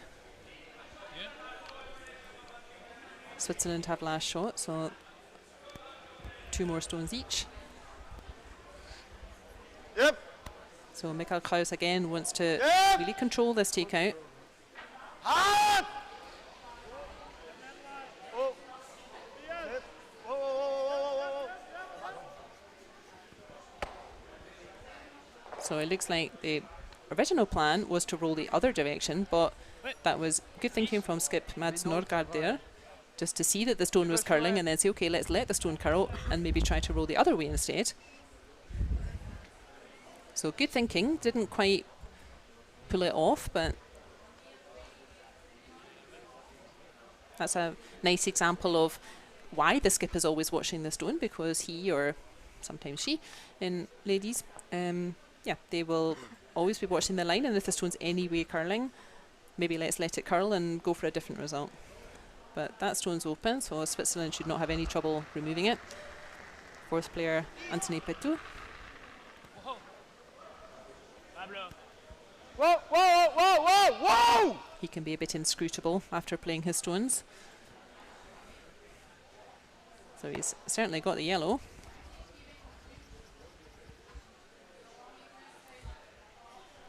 And skip Jan Klossner was sweeping that red to make it as difficult as possible for Denmark to remove it.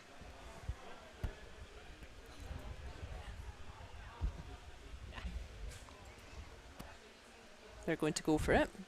So this is a very makeable double takeout.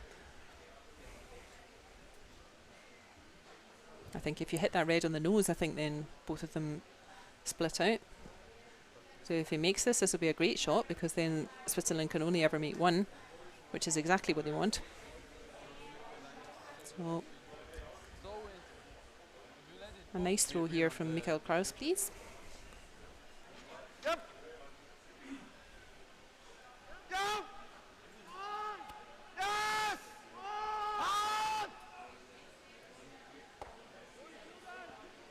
And that just over curled for them.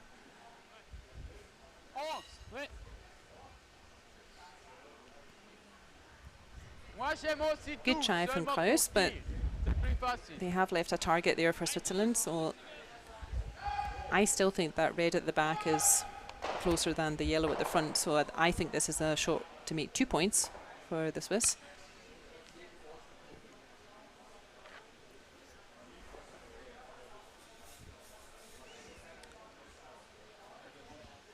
But first things first, we have to make this shot.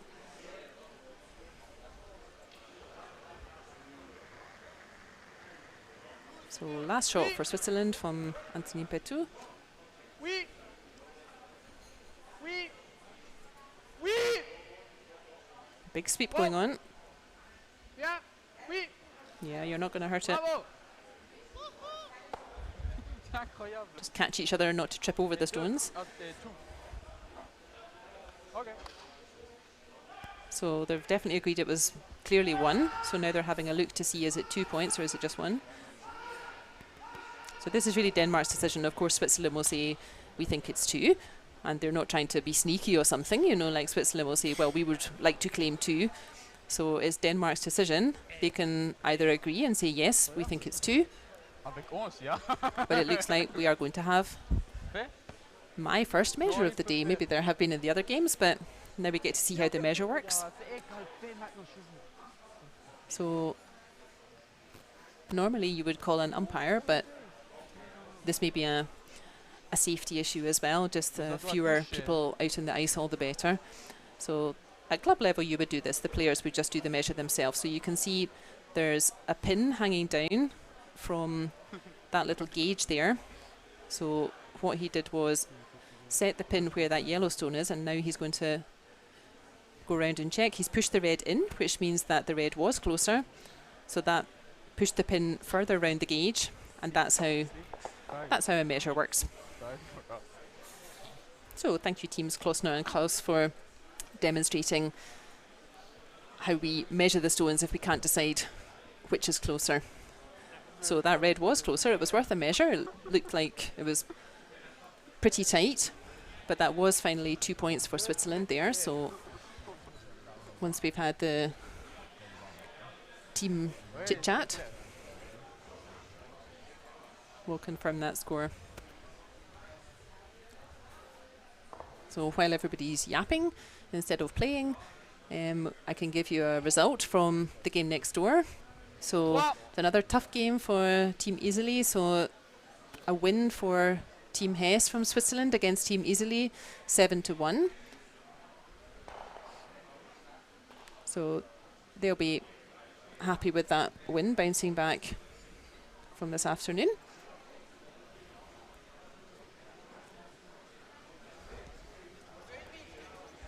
2, 3. Place. 3. On peut y aller un peu. Place. Si possible, oui.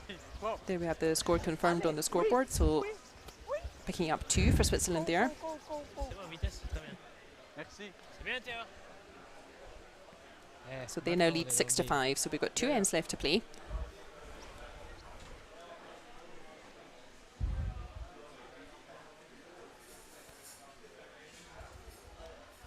Some teams, and I don't know this Danish team well, but some teams would quite like to play for a blank at this point. So blank means that there is no score, so no stones in the rings after the last shot.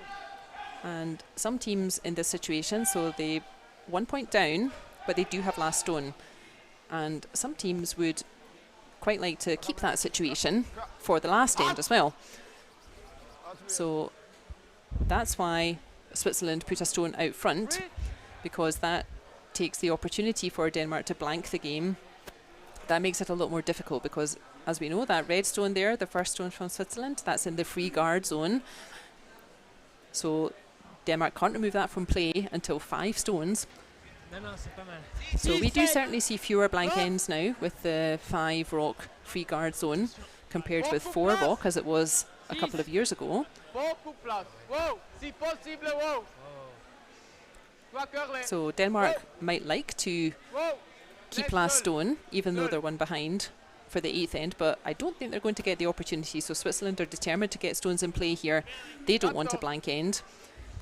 What Switzerland would like is if they can keep this Danish team to only 1 point, if they can force Denmark to score only 1, then it will be level scores. It would be 6 each, and Switzerland will have last shot in the last end. So that would be a nice result for Switzerland, and looks like they're doing well to build that. So you can see there is that Danish stone closest to the middle, but the Swiss chased it straight in. So for Denmark to score more than 1 at the moment could be a bit difficult. So that's why Switzerland wanted to play the end like this. And probably what they'll do is exactly the same again.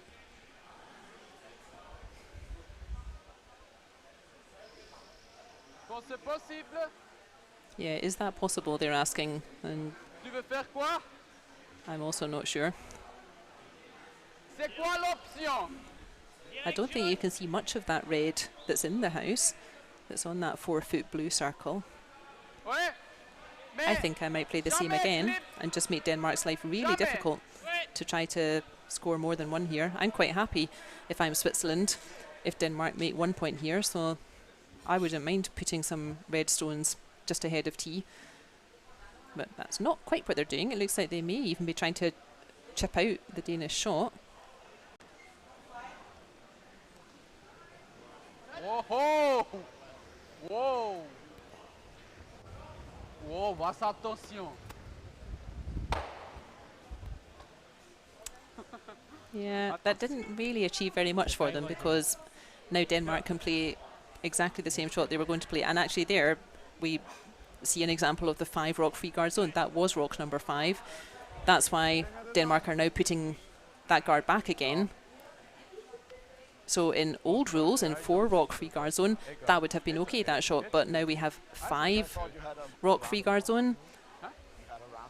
So you can't remove either of those 2 rocks from the guard area. So that's why Denmark just put it back. And you can see that Denmark will put that stone back where they think, where they are comfortable that it was before. So no team would take advantage of that.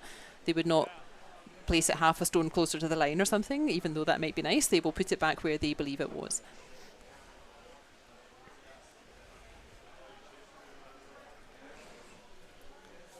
So actually, if I was Denmark, I might quite have liked if that stone had been removed. I think that might have made my life a bit easier, but that's the rule. That was the 5th shot.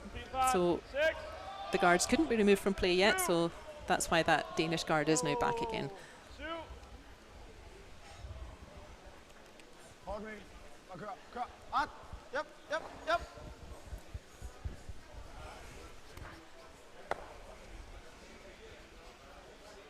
So right idea, not quite the right weight. Encore une fois. But they do have another counter now in the rings. Denmark, so that could become important later. Looks like Switzerland is going to have another go at chipping out that Danish shot right in the centre. Oui, tu tires, Yasso, on fait. Tu veux pas? Roll avec la garde, je sais pas. No. So this time, if he catches the guard, we will not be replacing it because now we've played 5 shots. The free guard zone is over. So if he catches the guard this time, it will stay like that. Oui. Oui. Wow. Bien joué. Very nice.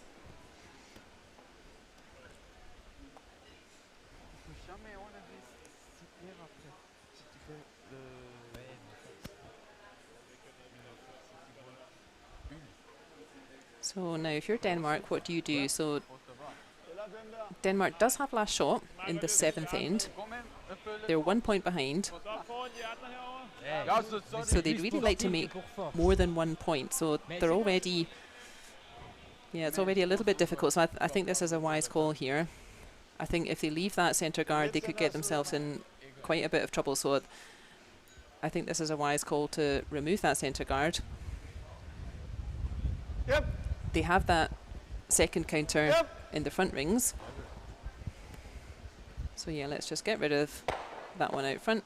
Are they going to get another little bonus roll in? Not quite, but yeah, that's a nice result. So now they've got that second counter. There we are, we can see at a nice angle here. That red's completely open. There's no longer any centre guard in their way to remove that red. So I think that was a good choice from Denmark. They don't want to get themselves in too much of a mess here. So it looks like they are going to be forced to score. I don't see a blank end coming. You never know, but Switzerland don't want Denmark getting a blank end. They want Denmark to score 1 point.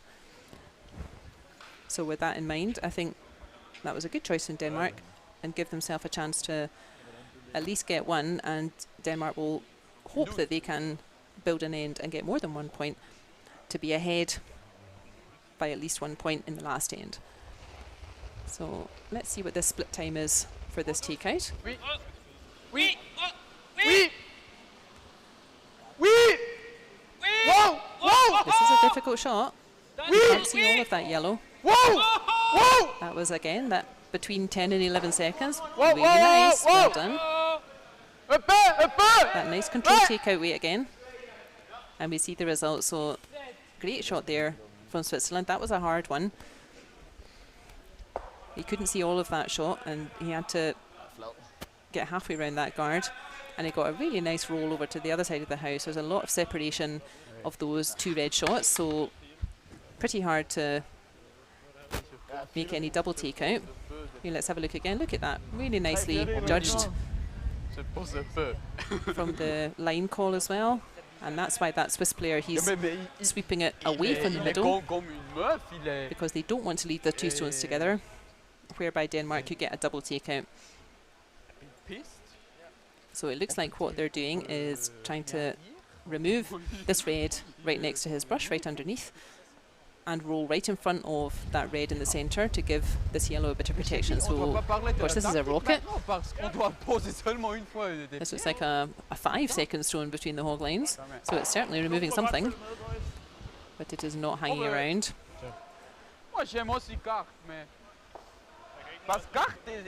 So, yeah, at the moment, as long as Switzerland continues to make some shots here, and they seem to have quite good weight at this late stage in the game, as long as Switzerland continue to make their shots, it looks like Denmark are going to be forced to pick up 1 point. I think Denmark are struggling a wee bit to get 2 points at this stage. They do still have that corner guard in play, so if Switzerland makes a mistake, they may still have a chance to try to build for 2 points. Whoa. Ligne. Whoa. Laisse. Seul. Seul. Seul. Non, seul, nettoie juste. Seul. Seul.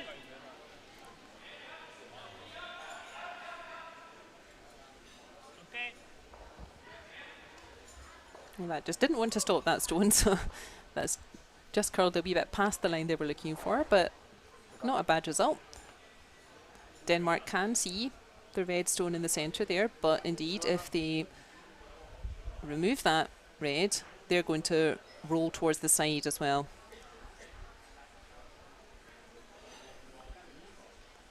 Je pense si on joue dans la maison, c'est là ou là. So we can see how important stone placement is. Là, je connais pas du tout. Again, at this level. Yeah, you pissed. So you'll see the teams always discussing not only where do they want to hit the stone to remove it, but also where do they want their shooter to land up as well. We can see how important that is at this level. Slow. Maybe not. So I don't think he'll have any trouble removing the red. That looks pretty good. And then it's a matter of where does this stone stick. Not too bad. I think it was pretty hard to get any further inside that red stone, so I think he, yeah, kind of accepting shrug of the shoulder, couldn't have done much more with that.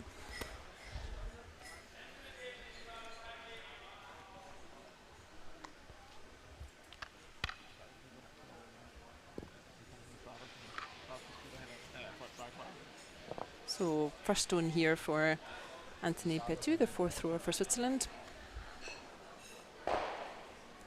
He can see all of that stone, so he may be able to get to the inside of that yellow and get a little roll behind his own red guard. Ooh, that was a sweeping call almost before he let it go, so he was maybe a little bit inside. Or they might have been making a fuss about nothing and it was fine all along. So actually they could have left that to curl a wee bit more and get in further behind. But first things first, that yellow has gone and that red is, I think there's an edge of it behind cover. But this is definitely a slightly easier shot than Mads Nørgaard had. So fourth thrower Mikael Krause, he can definitely see more of that Swiss counter than Nørgaard could with his previous shot.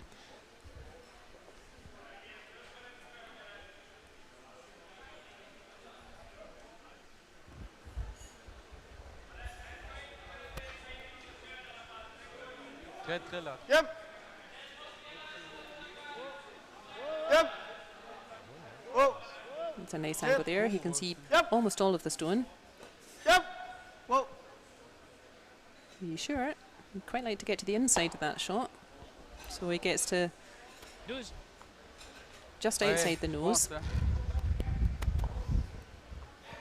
So the view is pretty much the same now from Swiss perspective.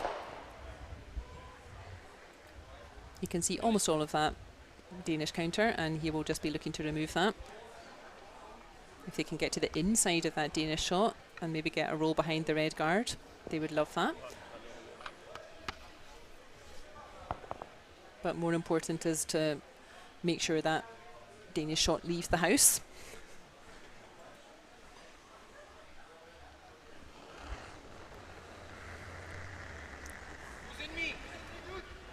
Whoa. Whoa. Wait. Whoa. Down.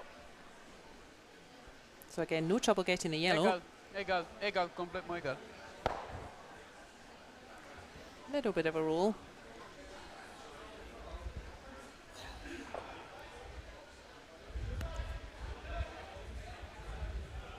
So, in spite of everything, Denmark do in fact have a chance at the blank. So let's see what they do. Like I said, some teams would prefer to blank this end, so that means they'd remove the red and they want their yellow stone to roll away so that 0 counts. So that would be a blank end, and then Denmark would have the last shot in the last end. Some teams would prefer to have the point on the board, but this is a bit of a screamer, so I think he's hoping this one rolls out as well. He's going for the blank, and I think he's made it perfectly. So blank end it is. Denmark will be pretty happy with that. They've kept last stone for the 8th and last end. It's a never-ending question in curling. Would you rather be -1 and have last stone, like Denmark, or would you rather be +1 and not have last stone, like Switzerland? So let's see how that works out. I think certainly the 5 rock free guard zone, I think that has certainly had more of an influence on that age-old dilemma.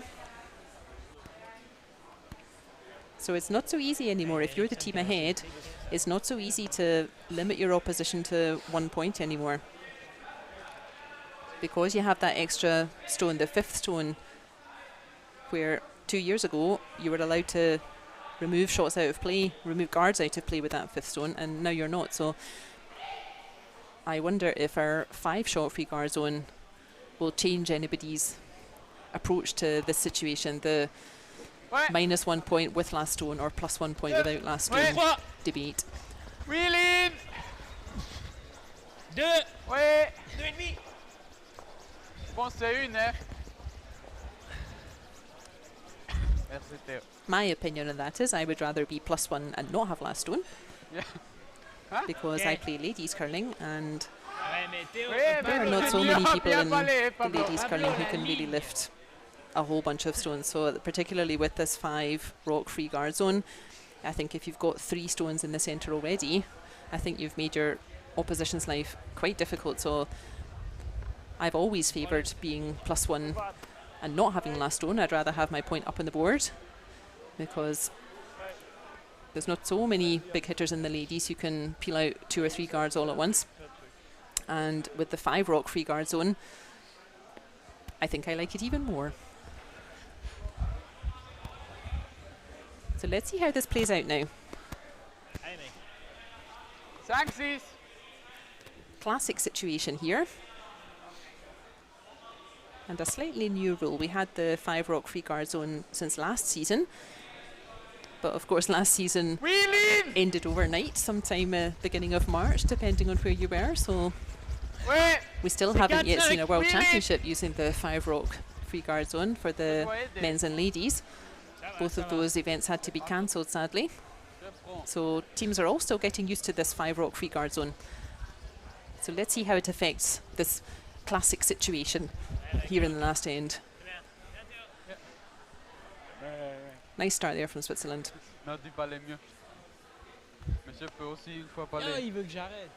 So Denmark need 1 point to level the game and take it to an extra end. So Switzerland will be trying to do the reverse. They want to stop Denmark getting 1 point. So by getting to the middle first, that lovely shot from the Swiss lead, Theo Cruz. 2 really nice stones from him. So Swiss team's already got a stone really close to the middle. There you can see it. That's making Denmark's life quite difficult to even make 1 shot, never mind getting a 2 to win the game, even though they have got last stone. So good effort there. These stones are, these shots, sorry, they have to be really precise. So even though that looks like a bit of a mistake, it was a touch too heavy, but really I can't emphasize enough that these shots have to be so precise at this level. We're really talking, you know, a couple of centimeters or 1 inch or so if you're over in North America. Can make a big difference.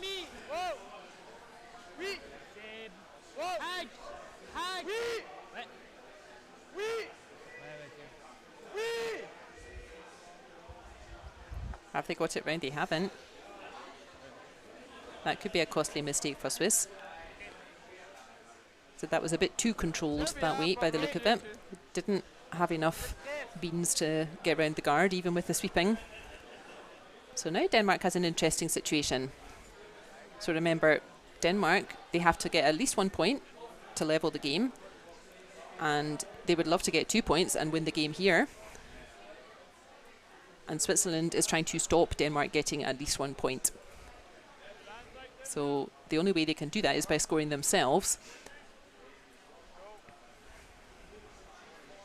So that was definitely a mistake there from Switzerland. So yeah, Denmark has a couple of opportunities here to get a second stone, a second Danish counter into play.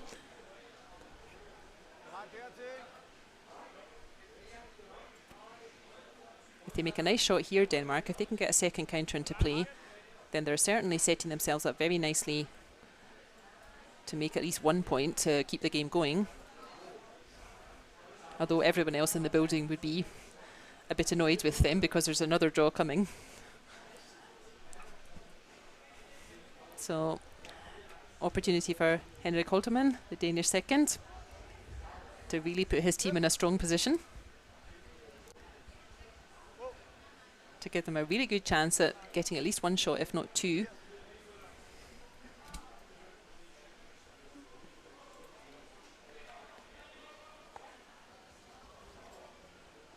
So that was a bit higher than they wanted for weight, but they've got that second counter in.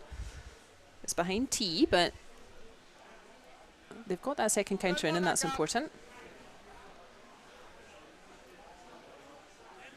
So again, now if you're Switzerland, what do? You have to stop Denmark scoring, you have to score 1, or it's going to be a blank, and I don't see a blank coming at this point, although I did say that last end, and I was completely wrong, but I think a blank is most unlikely in this end. So if you're Switzerland, you do need to score to stop Denmark scoring, but at the same time, you also want to not let these Danish counters build up.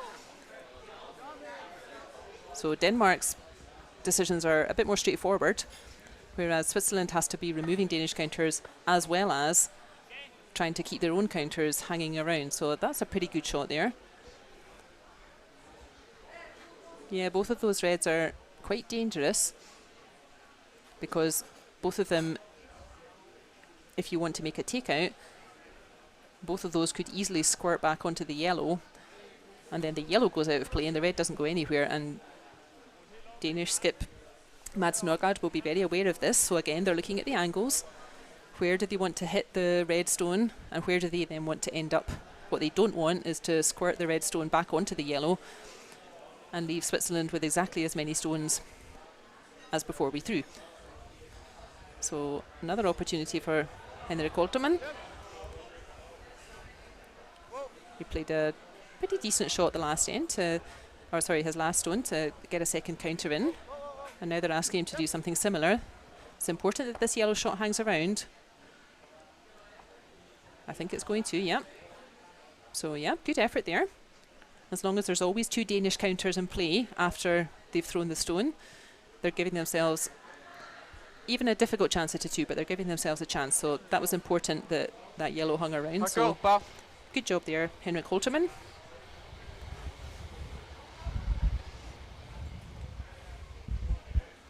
Now his job in this game, well, at least for the 8th end, his job is done. We may yet see a 9th end in this game.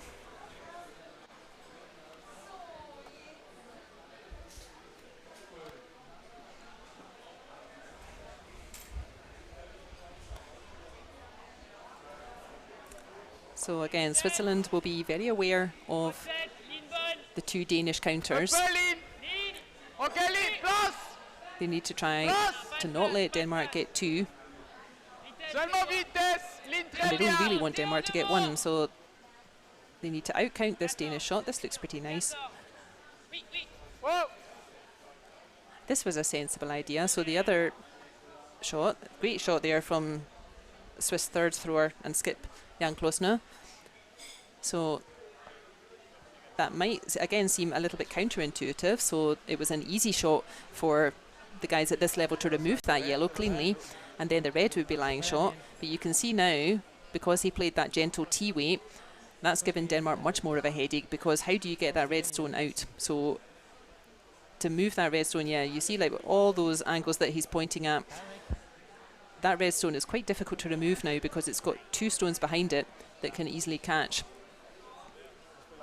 So it definitely was an easier stone to just remove that yellow, and then there's no more yellow danger there. But that was absolutely the correct shot, because Switzerland has to stop Denmark scoring. They can only stop Denmark scoring by scoring themselves, and now they've given Denmark a bit of a headache as to what to do with that red stone. So really nice shot there from the Swiss skip Jan Klossner.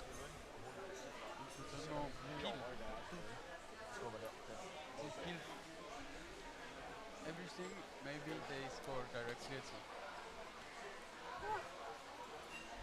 So now Denmark really need to be careful of these angles. So Danish skip Mads Nørgaard.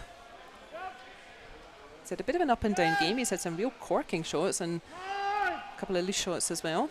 So let's hope it's time for another nice shot. They really need to catch it on the outside of that red. They're sweeping it all the way. So that's not a bad result. Freeze. Ou carte. Il a toujours le droit. But you can see how important it is to play these really delicate weights and really keep an eye on the angles. So both the teams now are interested in keeping stones in play. Nobody's going to be throwing a screamer to remove everything. That doesn't suit anyone at this point. Because both teams really have to try to score one. Swiss have to try to score one to stop Denmark scoring, and Denmark have to try to score one to stay in the game. So nobody will be throwing a pile driver at this to remove everything. So we see another gentle weight coming from Jan Klossner. It looked like they called a freeze on the front yellow, which should be a really nice shot. So the yellow just on the left of the centre line as we can see it.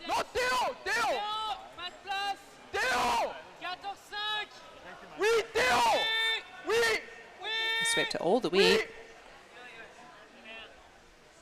The sweepers couldn't have done much more, so that's just about half a metre short. Or about a foot and a half short if you're anti-metric. So Denmark can remove that. So the reason they wanted that red a little bit closer to the yellow was because then the yellow would provide some protection. So the more space you have between the red and the yellow, the easier it is for Denmark to remove that red. So I think that's what they're going to do. So you can see if that red had made it up to the face of that yellow, you would have two reds nicely stacked in front of two yellows, and Switzerland would be feeling in good shape at that point. So it's not a bad stone at all from Jan Klossner. There are still 3 stones behind it that could easily catch it or spin it off at another angle, so it's far from a bad shot. They just wanted it a wee bit closer. But Denmark can squirt it out the side, which I think is what they will try to do. So they're still giving themselves definitely options to score one, Denmark. And if you can force a mistake from Switzerland, they might get a chance for 2. So second shot from Mads Nørgaard coming now. He's got to get around the guard first. Oh, that wasn't nice.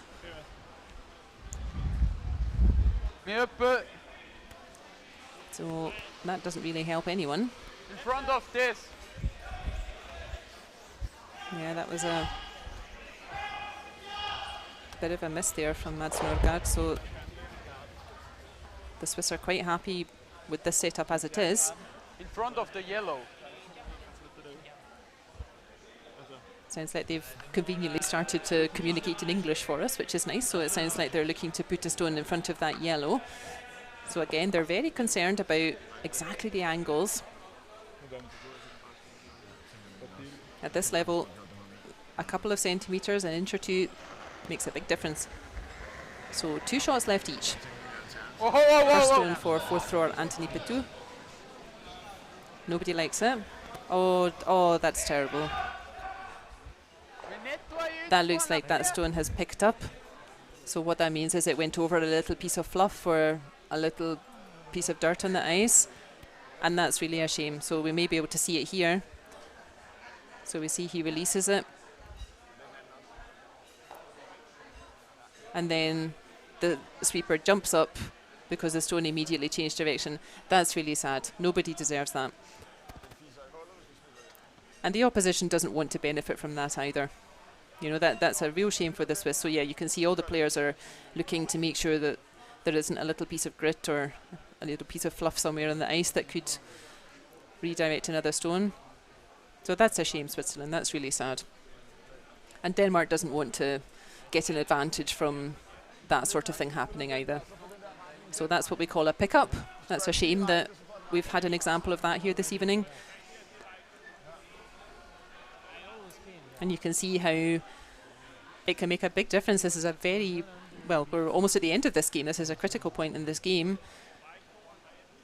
So you can see how big of a difference a tiny little speck that may not even be visible, you can see such a big difference that it makes. So it really affects the stones running. So that's really tough on Switzerland. They've only got one stone left now. They're not in a bad position, but yeah, 2 stones from Denmark to come, 1 stone from Switzerland. So hope they can put that to the back of their minds and finish with a real strong shot. So let's see what Denmark's doing here first. I think they're probably going for the red stone right in the middle there. A little bit on the right side. So even if they also move their back yellow, they won't mind too much because they've got the yellow in the front of the forefoot sitting nicely as well. So I think, yeah, this is the best idea. They have to do something about that red stone in the middle. Yep. Yep. So the Swiss player's immediately in behind to check the line as well. He's caught that front one, but goodness me, he's got a bit of a lucky result there. I guess when it's your lucky day, it's your lucky day. So Denmark benefited from a little piece of fluff under the Swiss stone, and they've got ever such a nice plan B result there. So I have to say this has got extra end written all over it, so apologies to the team who wants to come and play the game after this. So this is, as we said, this is tough for Switzerland. They lost their previous stone due to a pickup, and that yellow stone is going nowhere. You can see that's locked onto that red, so that yellow stone is going nowhere. But Switzerland wants to make sure that Denmark can't get more than 1. I think Switzerland are resigned that Denmark are going to score 1 point, so they want to make absolutely sure they cannot score 2. So let's have a nice shot here from Anthony Petu, who's really unlucky with his previous effort.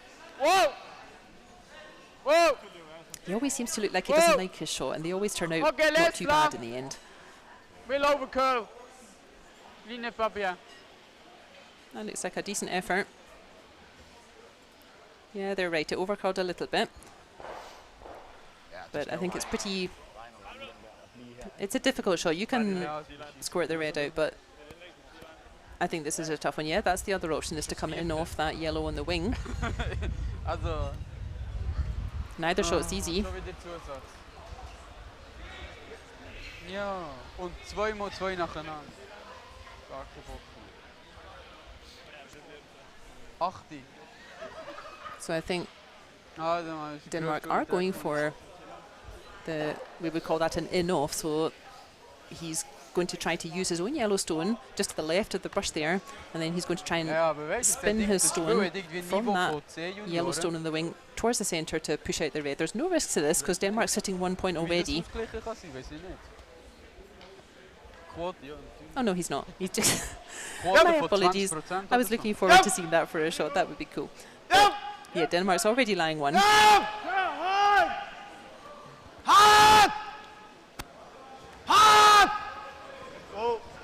So I think he was just trying to nudge up to that shot yellow and try to push the red back a couple of centimetres, but it's not got the gas. So to the joy of everyone in the arena, we have another extra end.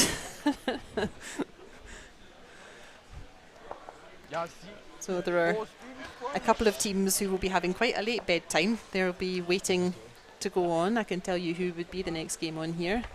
It is Jan Hess that we watched earlier on, and Joel Retornaz, the Italian team. So both of those teams will... I think they'll be having a bit of a late night tonight. Tu peux bien balayer. Il peut plus. And Joel's Italian team is back on again at 8 o'clock tomorrow morning, so I don't think they'll be buying a drink for the Danish team. So there we are. 6 each after 8 ends. And the hammer is back with the Swiss. So it's advantage Switzerland in the sense that you'd always rather have the last shot in this situation than not. But you still have to do something with it. So you still have to play your shots. You still have to get your strategy right.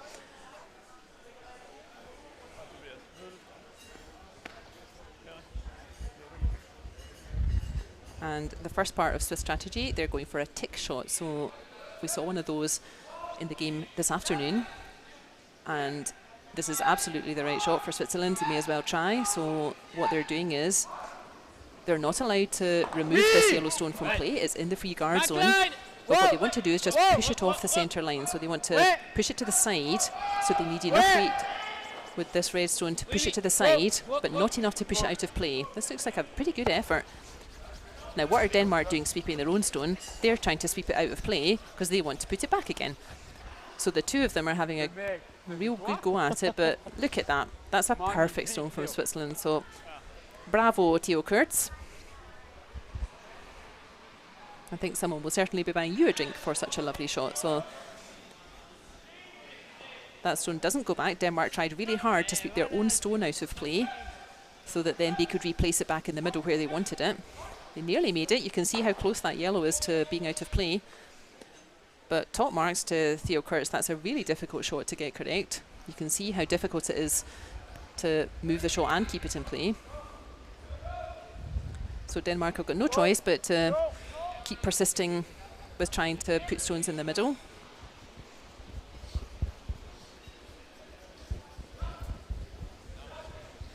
And just hope that Theo Kurz doesn't have another one of those in his pocket. Now I'm sure they're going to try, or no, they're going to get to the centre first. Yep, that's the other option, but no, he said no, I've just done a real peach of a shot. Watch me do it again.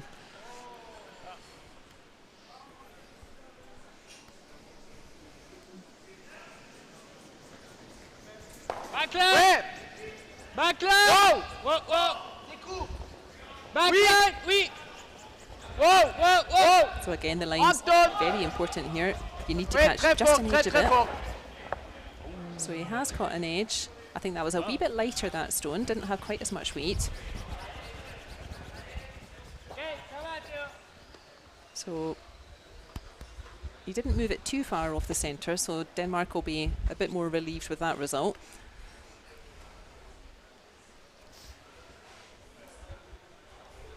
If your lead can make two of those shots, so that first shot we can still see the result there, the really widespread of those stones.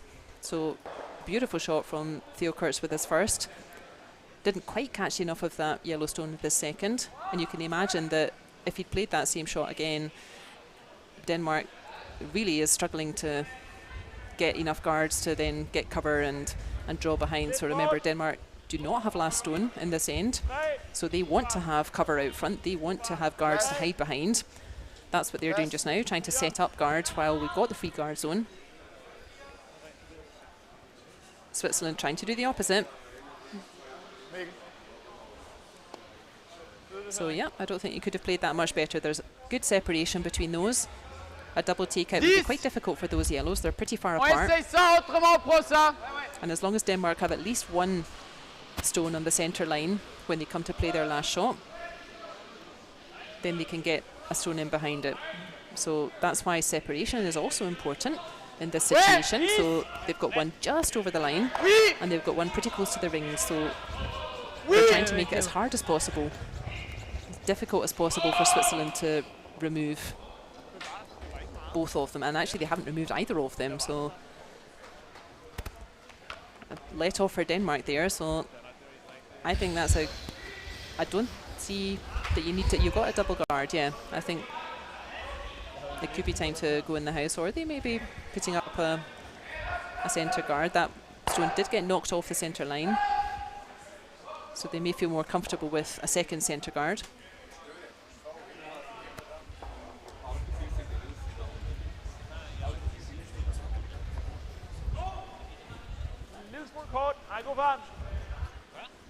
Plads. Plads.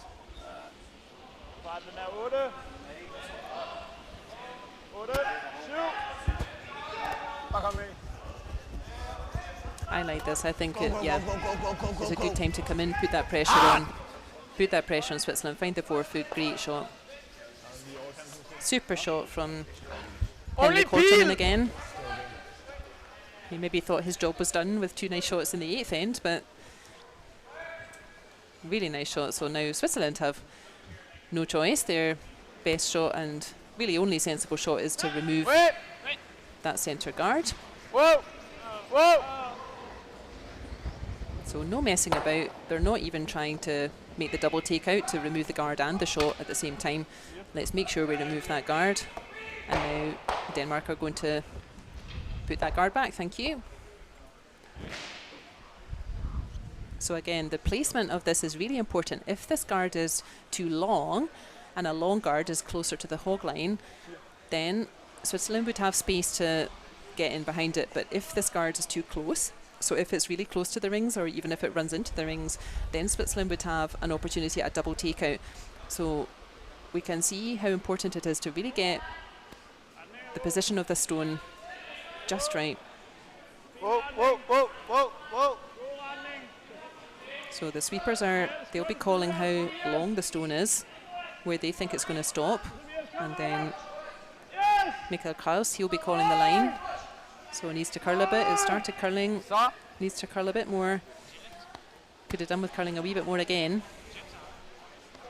So that's a bit of a half shot from Denmark. But that's not a terrible shot because, as you can see, it's not such a big gap actually to remove that shot stone, the Danish stone there. And even if you do, then that guard just played by Denmark, that will still be there. So Denmark doesn't mind that too much. Important is that they keep those guards out front. They need something to hide a stone behind for last shot. So yeah, the Swiss are wondering what's the best stone to play now. They could try to remove that shot directly. It looks like what they're trying to do is play that centre guard there, just in front of his brush, and try to play the double takeout and remove the shot stone as well. In a worst case, you should at least remove the guard. Wait, whoa, whoa, whoa! So this is Whoa! Swiss skip Jan Klossner, really good effort. He nearly got the pair of them. Denmark breathed a bit of a sigh of relief, and now they will try the same thing again.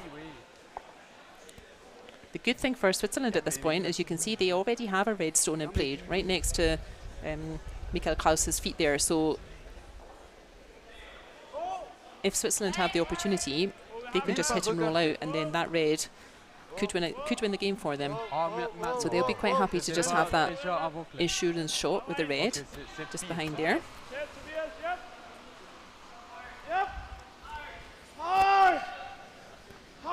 This is hanging out again though. We haven't quite found that line, so basically the same situation as they were the last time, the Swiss. So yeah, they're discussing, do they go for that same shot, the front guard onto the shot, try to take out both of them, or do they go direct? I think this is the right call. He was pretty close with the last one, and even if he removes this guard, then that's important too.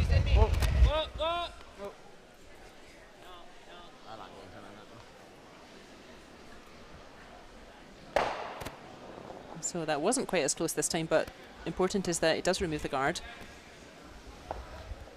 What he doesn't want is to miss everything and leave Denmark with their guard and have a shot in the house. So we call that missing on the professional side. Not to scoot past everything and leave both stones in play. So Denmark are going to persist with this. They played a lovely stone from second player Henrik Holtermann to be right on the tee line there, as you can see it.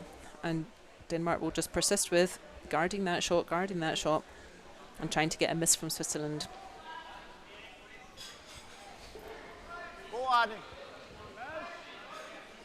So same shot again from Denmark. They've had a lot of practice at this line. They've played several shots exactly like this. This looks a bit better for line. Could still do with curling a wee bit more though. Yeah, that's covering most of that stone now. So the direct option isn't a thing anymore. So it looks like they're proposing to, again, remove the guard. If it takes that shot, then great.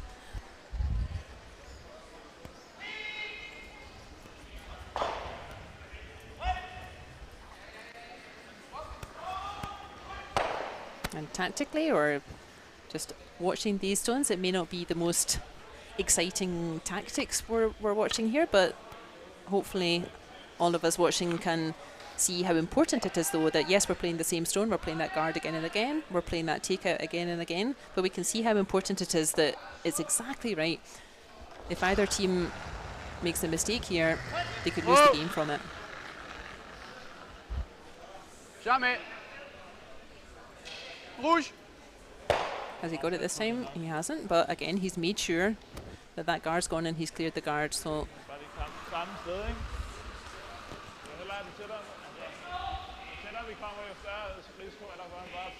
So this is Denmark's last shot. They've been guarding that lovely shot from Henrik Holterman for 4 stones, so one more, and then a bit of a prayer. Hope Switzerland make a mistake. But they should know the line and the weight pretty well on this shot by now. They've been playing it again and again really nicely. So here he goes. Same again, please. Træer godt! Træer godt!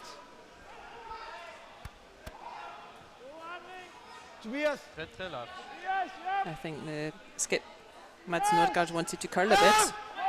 Now it's curling, so yeah, keep sweeping. Try to curl it a bit more. Lovely shot. Really nice. So yeah, I don't think Sweden could have done much more. I think they played a strong end. They were up against a beautiful shot from Theo Kurtz, that tick shot with his very first stone. So they didn't let that put them off. They really stuck to their task, so that's exactly the best position they can be in. They've got a stone right on the tee line, guarded out front, so whatever happens from here, I would say that's a really nice end from Sweden. Sorry, from Denmark.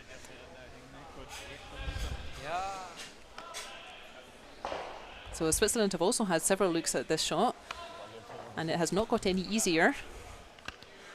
It's a long race, so yeah, the Danes maybe allowing themselves a little bit of a smile. I think they couldn't have done much more. They've played a great end.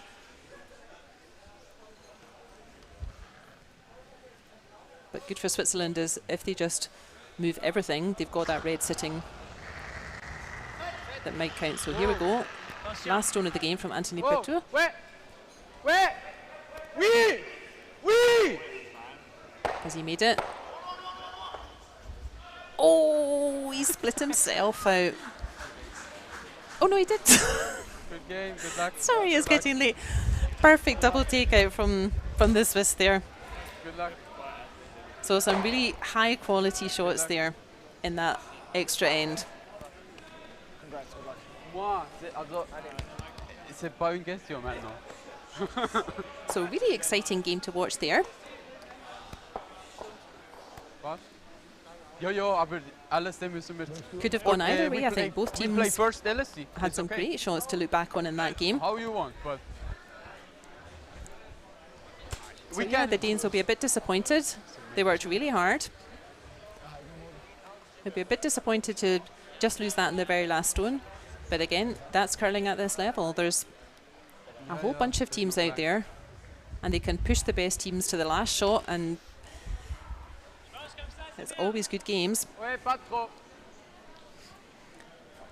So thank you everyone for joining us. I hope you enjoyed that game. The teams are just doing their last shot draw now. They're not playing anymore. So thank you everyone for joining us. We'll be back at least with the stream, if not with commentary for the final game of the evening. So thank you Leitberg, thank you Alan for your nice words. Thank you Joey for saying hi and the Taylor team. So thank you for joining, and we'll be back with the stream for the next game.